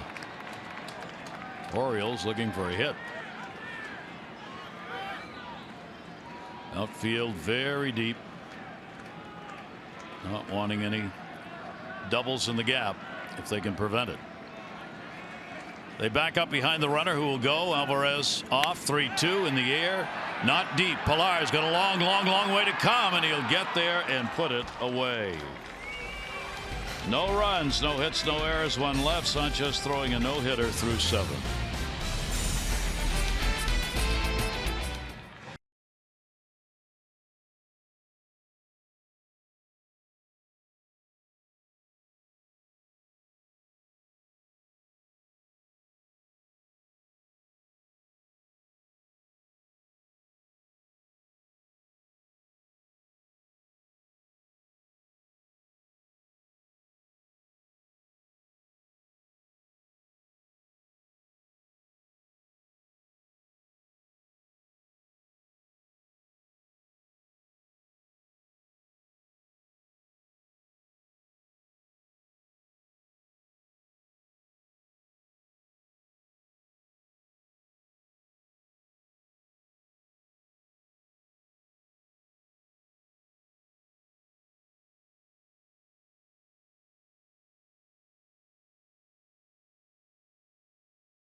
Bundy had another good one in last night's ball game. Well, Kastner matched him.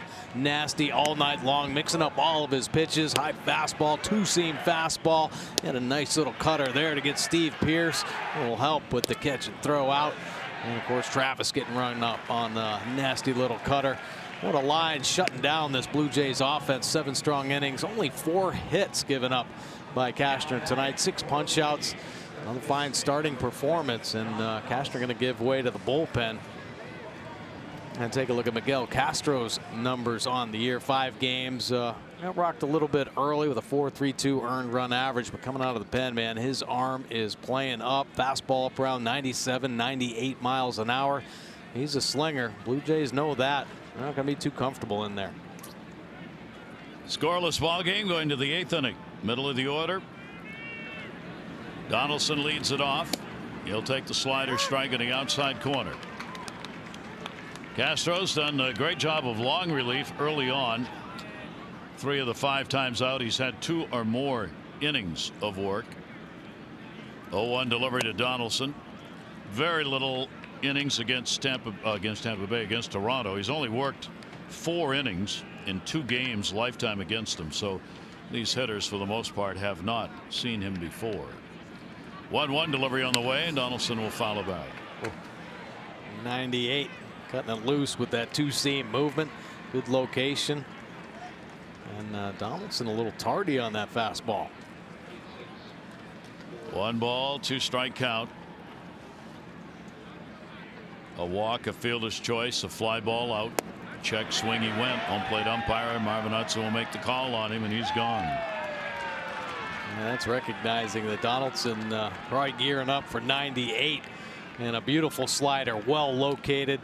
And it looks like it's going to be a low fastball strike across the knees and just darts down and away from Donaldson. That's a big first out. So Donaldson out of there. Now Smoke. A couple of fly balls and a strikeout. 10 RBIs so far for him. So far in the season for Miguel Castro, left-handers are 4 for 10. Right-handers are 3 for 22. 1-0 pitch is there for a strike. Good fastball there. Yeah, tough the righties to defend themselves sometimes against the lefties. I know a lot of times you'll see that changeup getting worked on. Castro's got the changeup. Inside corner. There is the change right there, 91 miles an hour. But the secondary pitch is probably what's keeping him out of that starting role. You know, he's got the great fastball, but needs to work on the secondary pitches and what value he has in this pen. That one's going to miss down low. Just 23 years old. Castro started at the age of 14 in one of those academies in the Dominican Republic, private training academy. 2-2 delivery, and no.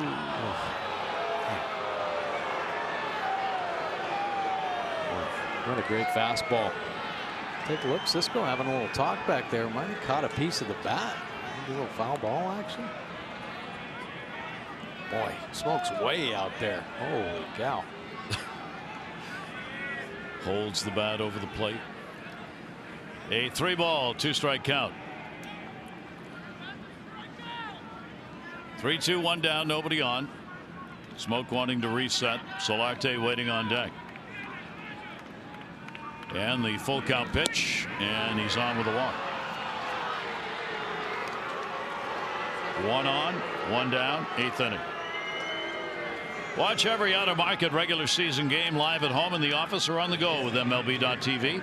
Your subscription includes MLB at Premium, allowing you to watch live baseball, your favorite supported devices. Blackout, other restrictions apply. Visit MLB.tv for details.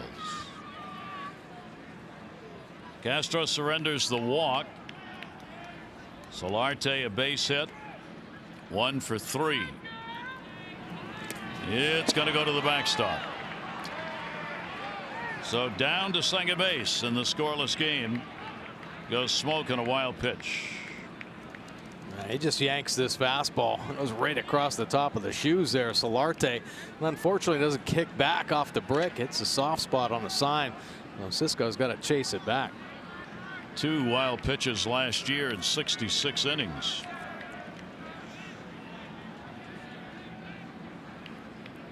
One-oh count. Only one down. 0 for 3 with runners in scoring position. That one bounces. Solarte getting the hitter's count. With Andrew Cashner working the 7 innings, only twice all of last year did the Orioles have consecutive starts of at least 7 innings. They have had 3 straight here in April. That's a good sign. Yeah. 2-0 delivery taken. Boy, they wanted a call, didn't get it. Some tough pitches right there on the outside corner. A couple of real good changeups from Castro, and pretty good strike zone awareness from the Blue Jays. They're not expanding too much. 3-0. Good lead at second base. Solarte has the green light.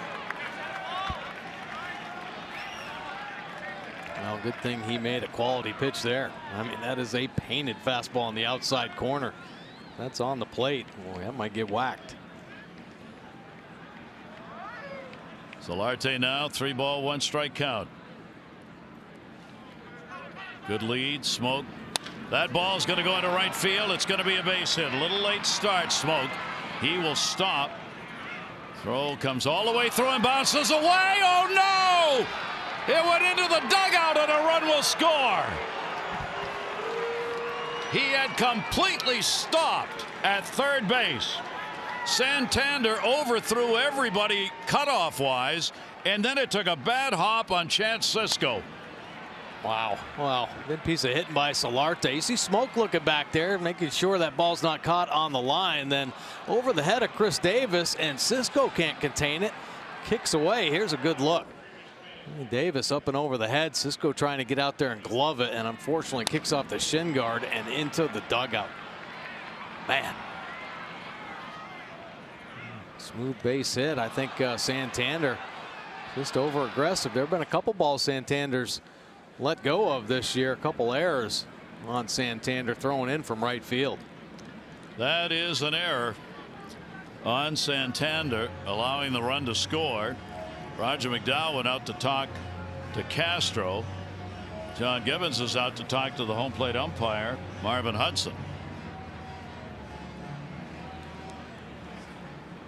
Not quite sure why. He may be trying to get an extra base. Yeah, I think so. Trying to get him to third base. But that won't work. So a run in, and the Jays have a 1-0 lead. A runner at second base. Steve Pearce up. That skips. Nice stop made. Cisco saved a wild pitch right there. Wow. Man, oh man, we've seen some impressive picks by these guys. Oriole catchers sliding over, but how about that one? That's nasty. Pearce 0 for 3 in the ball game. Grounded out, flied out, struck out. 1-0 delivery on the way. Check swinging, and that's a strike, foul tipped into the mitt. Boy, what a tough way to see a run go up on the board in the 8th inning, and an error. It was the 9th inning last night where the Jays got 5 runs on 4 hits. 1-1 delivery on the way, and a check swing, and that's going to be outside. 2-ball 1-strike count with 1 down.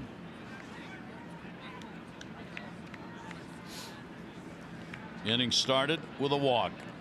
Smoke got it. 2-1 delivery on the way.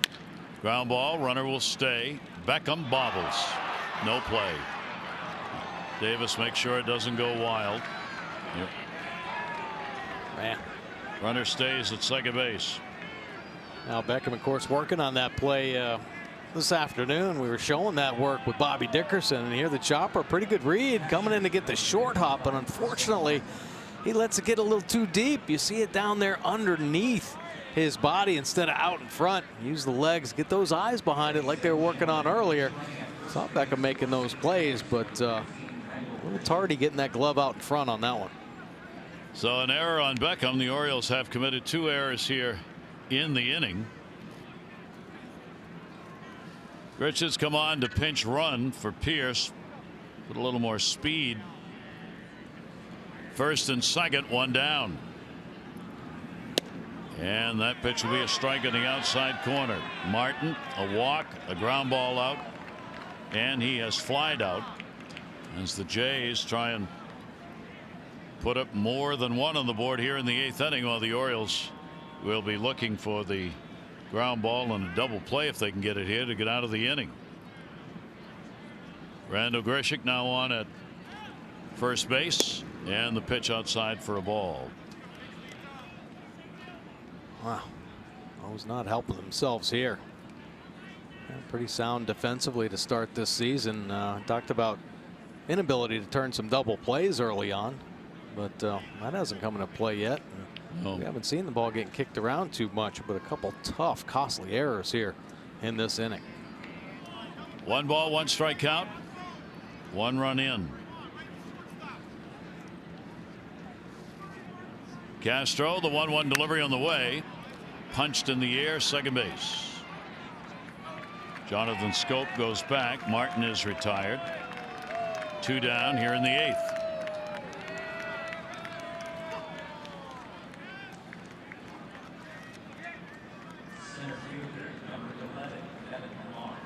So the Orioles will be real careful right here.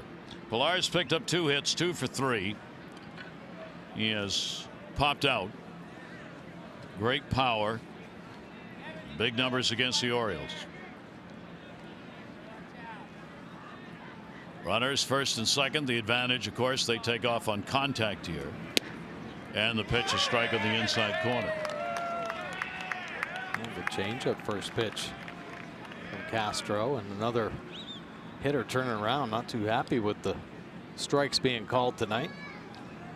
The Jays have scored the 2nd most runs with 2 outs this year. Only the Angels have more coming into tonight's play. That ball in the air is going to go to Mancini. He'll be right there, and he will put it away. Pilar retired, but a run in on just 1 hit and 2 errors. 1-0 Jays.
Olympic sled hockey team. That's Noah Grove, 18 years old, the youngest member of that team.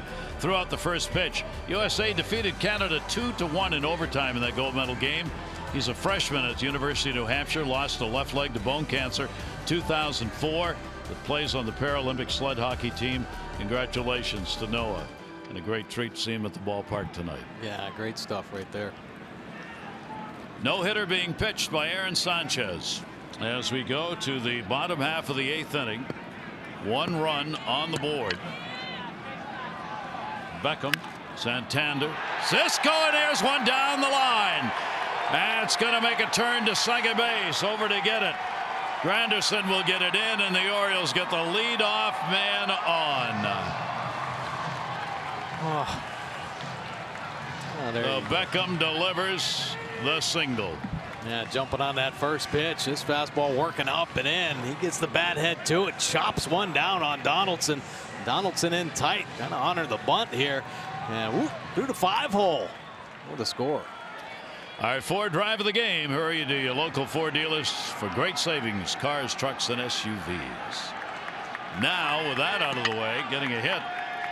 Well, getting a run. Donaldson down to third base, playing at that 45-degree angle. So whether or not Santander might bunt you to try and move him over, so Santander gets the advantage of a big hole on that left side. First hit of the game, leading off the 8th inning, Tim Beckham. Swung on and fouled back off the end. Wow. Another good change. And of course, he had about 85 pitches now, so still very efficient. Today, Araujo up in the bullpen. 1 ball, 1 strike count. Delivery. That's going to be a base hit into right field. Grisham is up with it. They're going to hold him at third, and a good thing they did. Into the cutoff man. Back-to-back singles. Oh, there you go. Nice job by Santander. Showing some good patience. That first pitch was up around his eyes. He'd been swinging at that all night long, and last night as well. Gets a good pitch to hit and hammers one through the hole. And you see that right fielder really closing the ground. He defensive replacement there actually went in a pinch run for Steve Pearce, and that's what Bobby Dickerson put the brakes on for. No reason to get thrown out at home with no outs. And some boppers coming up. Grichuk with a nice throw to get it back in. So the Orioles down a run, have runners at first and third, and nobody out. And Cisco coming to the plate. Jays have had no warm-up action in their bullpen in this game. They will get somebody active down there now. Oh, is getting up to pitch.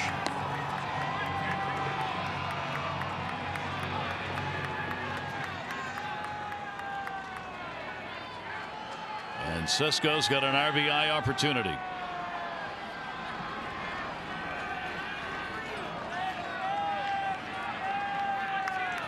Sanchez delivery. It'll be up high for a ball. The infield will surrender the run if they can get the ground ball for a double play here. Orioles, that was their first chance with a runner in scoring position after the Beckham double that Santander delivered the base hit on. Little chopper, runner not coming, foul anyway, hit him in the batter's box. Yeah, he chopped that one down hard on the front foot. Fastball, two-seam fastball. He squares it up right down off that foot. Got right up the shin guard too. Got that protected, but probably already a bruise or two in there. Jantz has picked up 1 RBI so far this year. Outfield, Pilar is shallow in center, and Granderson in left. 1-1 delivery on the way, and another one fouled off, pulled it almost right straight back.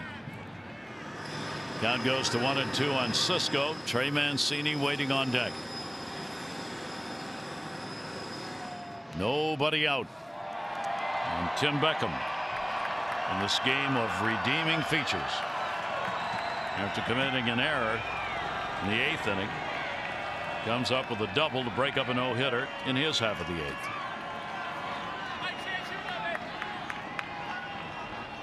One and 2. Sanchez delivers low. Good block. Martin. Yeah, a real good block right there. Nasty pitch, hard breaking ball down in the dirt. And he covered that baseball.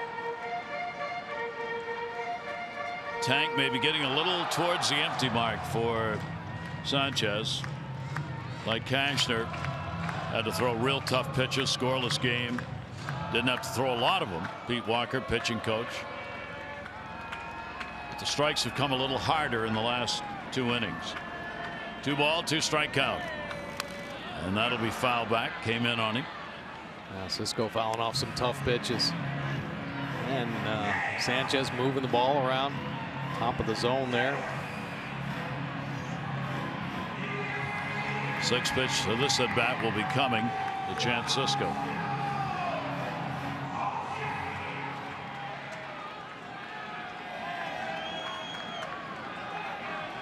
Runners on first and third. 2-2 delivery. And a break right there for Toronto as that one hit feet, or it would have been back to the backstop. Yeah. Martin's made a couple big plays back there in this AB. How about this one heading right towards the feet of Cisco, and quick backhand stop by Martin. So a 3 ball, 2 strike count. Nobody out here. Santander checking with Bobby Dickerson, third base coach, and whether or not he's going to be moving here or not. 3-2 delivery. He does not go, and that's going to be a base hit into right field. Santander heading to third. 1 run is scored.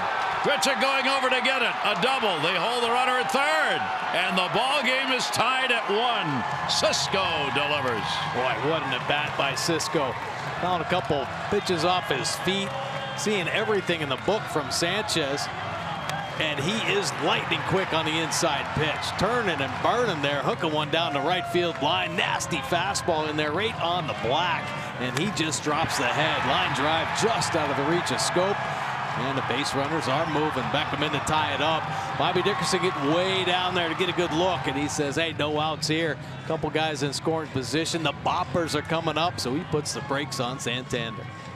So Beckham crosses. Second RBI of the season for Chance Cisco. Orioles tie it up.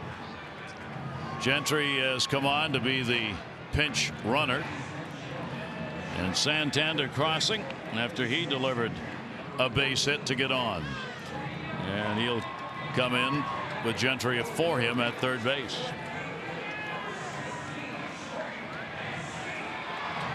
Oh, the Orioles, a great chance here with nobody out to grab a couple more runs or more. Sanchez a visit. Bullpen appears to be ready if they want to go there. Pete Walker came out to talk to him. The infield now is drawn in. Mancini 0 for 3, robbed twice.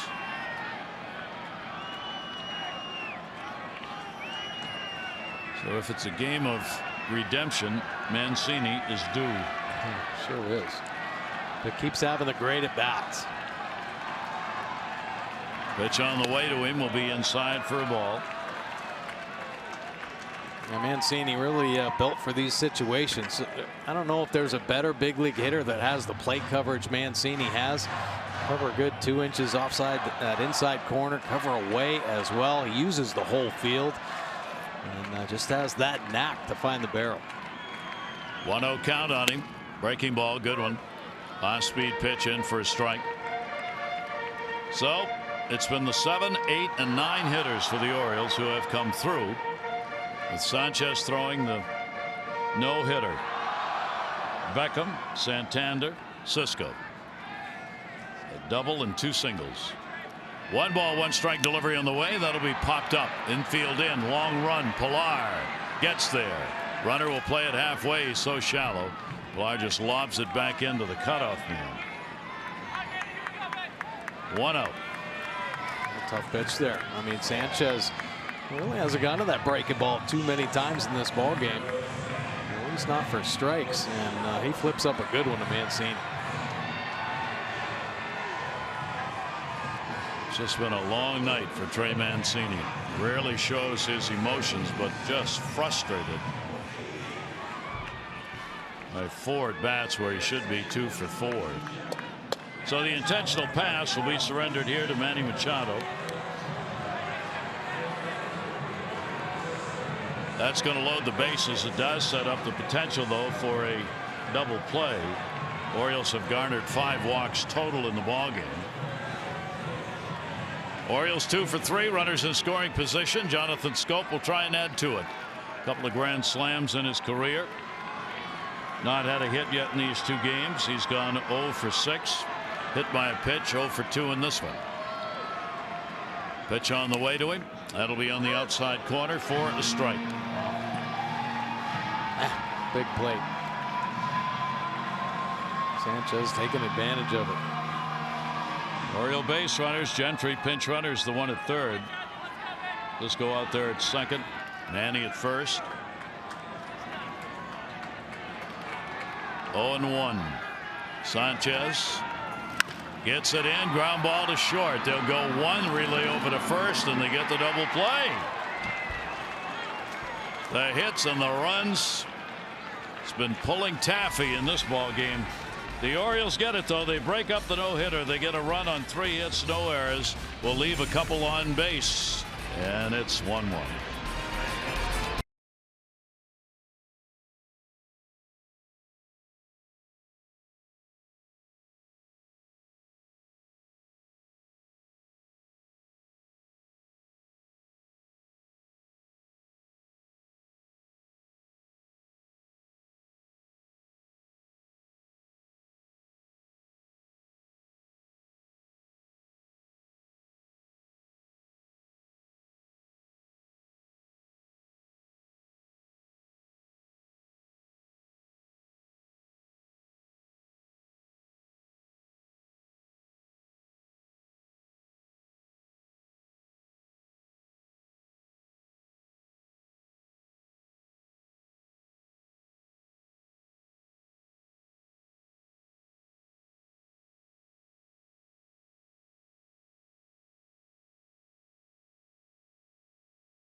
Baseball on Masson is brought to you by Southwest. Low fares with nothing to hide. That's transparency. Gorgeous evening if cool, and a heck of a ball game here at Camden Yards. 9th inning, 1-1, and to the bullpen for the Orioles. Yeah, quite a ball game we got going here. Nice to see Sanchez's no-hit bid get broken up in that last inning. There no day now into the ball game. 4 games this season, nothing on the board for earned run average. He's been powerful. 6 punch-outs, only 1 walk in his 4 2/3. Hold opponents down to just a 133 overall batting average. Yeah, the veteran's got it working to start the year off. Castro out of there working an inning, gave up only 1 hit, a walk, a strikeout, and the run scoring on an error. Top of the 9th inning. Travis will go after the first one, played by Scope. A pitch and an out, 1 down here in the 9th. Cleverton Osuna in the bullpen. Osuna's the closer. Gentry has come on as a pinch runner, stays in the game in right for Santander. So Darren O'Day trying to hold the score even to give the Orioles a shot in the bottom half.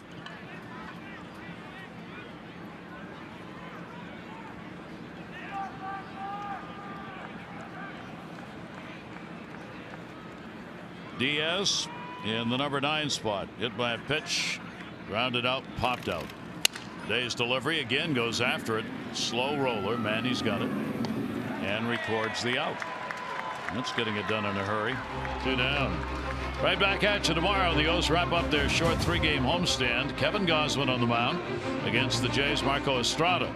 Our coverage on Masson begins at 6:30 with O's Extra presented by Southwest, followed by game coverage at 7. All the access you need right here on Masson. Look at Kevin Gausman there. Nice start up at Yankee Stadium. And hoping to put in a string of quality starts together here at home. Here's Curtis Granderson. Walk, base hit, strikeout, and a fly ball out. O'Day's delivery to him. Granderson will take it inside for a ball. 2 down, nobody on. We're in the top of the 9th inning. Game tied at 1. Jones, Alvarez, Davis are due up for the Orioles in the bottom half.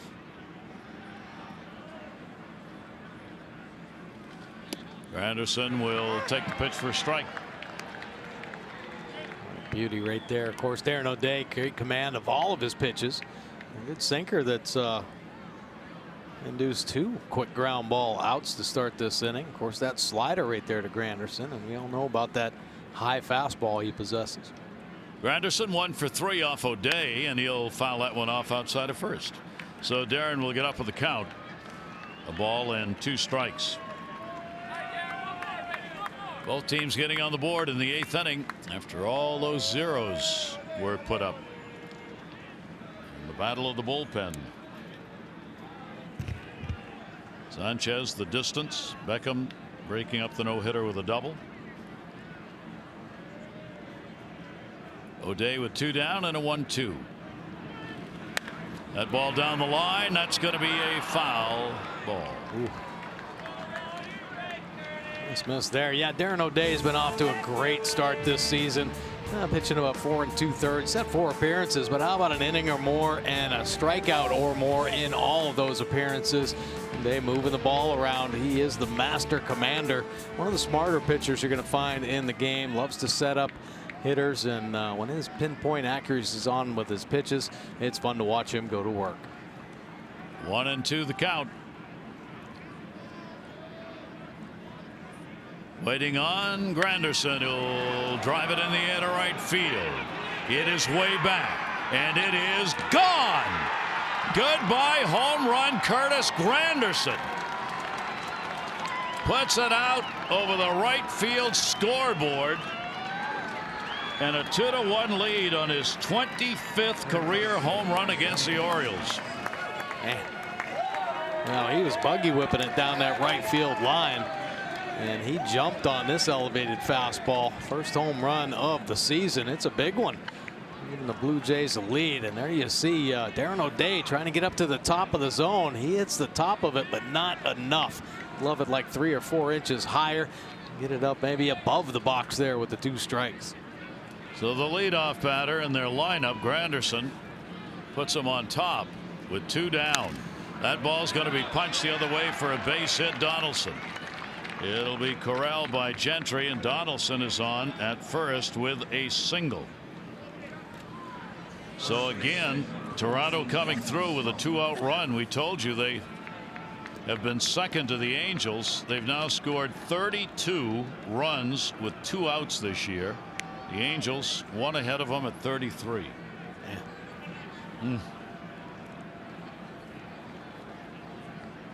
And with 2 down, O'Day now trying to find that final out. No easy matter here as Smoke stands in, another power hitter. Smoke scored that run in the 8th inning, and the pitch will be taken away for a ball. Smoke 2 for 10. Lifetime off Darren O'Day. Sanchez, it makes Sanchez on the winning side of it for the moment.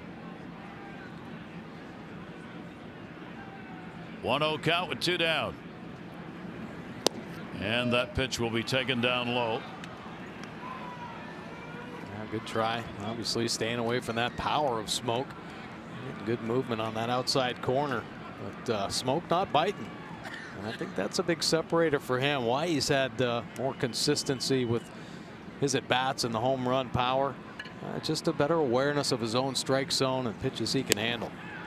O'Day will get that one in against him. Smoke had 124 bats against left-handers last year, and he hit .331. He hit .331 off lefties and .252 off righties. 2 ball 1 strike count with 2 away. Runner at first. Run in on the Granderson homer. And he'll take that one, and it will miss. So the count goes to 3-1. As they look to extend the inning against Darren O'Day, who doesn't give up many fly balls, period, much less home runs. First one surrendered this year by O'Day. 3 ball, 1 strike count. Runner at first not going. That's going to be a walk. Well, the Jays keep it going. They've got 2 on. He's trying to be careful there with Smoke. Some quality pitches, just working the perimeter a little bit. Maybe too fine. There is Smoke just spitting on those borderline pitches. So 2 on, 2 down. And Solarte, a couple of base hits. He's 2 for 4 in the ball game. He was also earlier on in the game struck out, flied out. Solarte go after it and foul it right straight back. Clippard back up in the bullpen. As soon as the closer, if the ball game stays in a safe situation, he'll come in. If it doesn't, Clippard will come in. For Sanchez, no hitter through 7, lost it in the 8th, but stayed on, finished up the inning, so remains the pitcher of record. 0-1 count. There are 2 down. Solarte will go after it and pop it up third base way. Beckham will put it away for the out. So a run in, the home run by Granderson. Bottom of the 9th inning. Buckle up.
In the ball game, and the Blue Jays starting to threaten a little bit. Santander comes in, a routine base hit, and Smoke not going, but he airmails the throw, and off it goes down into the tunnel in the Blue Jays dugout. And there is the first run of the ball game. Yeah, it was 0-0, and the Orioles defense just a little let up in the 8th inning. Beckham making the second error of the inning, and the Blue Jays kept the pressure on. So Granderson's home run, will it be enough? 9th inning, first of the year, puts him up 2-1, and here comes the closer, Osuna. Yeah, not going to be easy against this young man. 5 games, doesn't have an earned run average yet. Perfect in his save opportunities, has 4 already. 5 1/3 innings pitched, 3 punch outs, and opponents hitting just the 118. Getting a lot of ground balls as well, 62%. Got a big arm, fastball in the mid-90s. 2-seaming. He's got a slider change, and he can cut the fastball as well. So he is on for Sanchez, and the pitch taken for a strike. There's the line for the starter. Yeah, pretty impressive there. Now, mind you, he took that no-hitter into the 8th, and then it was Beckham that broke it up, and they got a few more hits in there, but pretty impressive start. Sanchez had a nasty changeup tonight. In the air, center field. It is deep at the wall. Pilar, and he's got it. Wow. Almost 400 feet away, Adam Jones. Well, Timing is everything in this cold weather. There have been a couple balls popped by the Orioles, and Adam Jones gets into this one. 104 miles an hour off the bat, and on a summer day, that'll be up in the seats with the cool air keeping it in the park tonight. So one down. Alvarez coming up. A walk. He has struck out, grounded out. 0 for 4 off Osuna. Osuna's 4 for 4 in saves. He had 10 blown saves last year. He has 99 saves. If he gets the next one, he'll be the youngest pitcher in Major League history to reach 100. 0-1 delivery, down low for a ball. The Orioles have had pretty good success against him over the years. His record is 1-2, and he's blown 3 saves and 8 chances. 1-1 delivery will come inside, and a 2-ball 1-strike count. Araujo in the bullpen. Orioles getting somebody ready if we move on to extra innings. O'Day, the run on 2 hits in 1 inning with 1 walk. Ooh, nasty pitch biting in on him. Yeah. Well, he's got some good stuff. And you mentioned he's a young kid. Broke into the big leagues 20 years old. He was the youngest pitcher in Blue Jays history. And it didn't take him long to settle into that closer role. Real good stuff. Incredibly composed for a young man. And that's why they slid him into that closer role. A lot of his young life spent pitching in the Mexican League. And learned how to pitch there. Learned how to become composed. And when the Blue Jays made that decision to take him up to the big leagues, they were right on. This young man's got a big arm. Only 23 years old. Popped it up. Martin will not have a play. Just out of reach.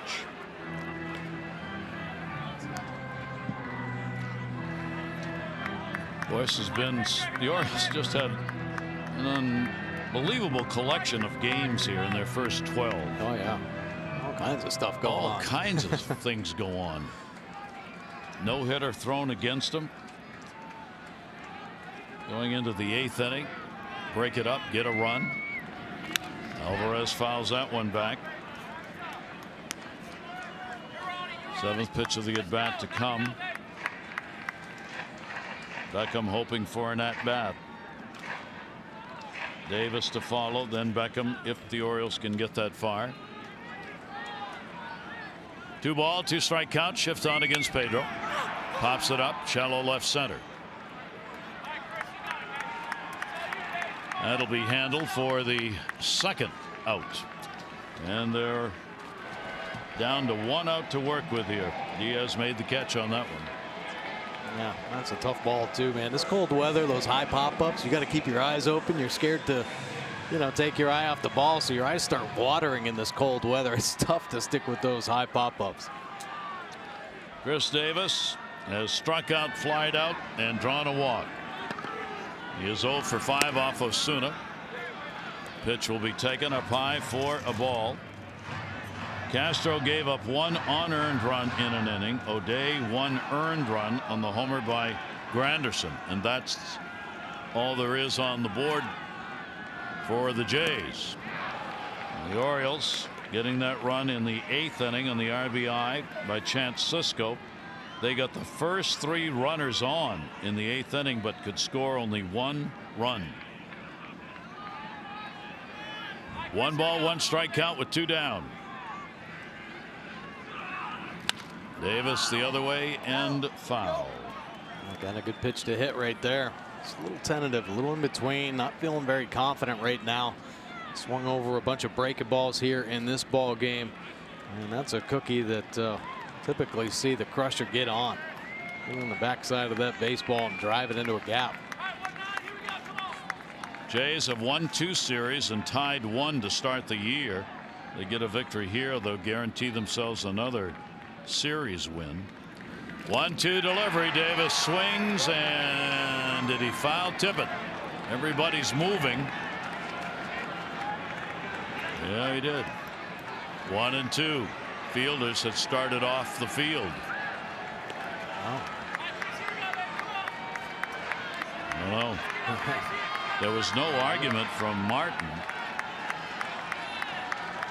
1 ball, 2 strike count.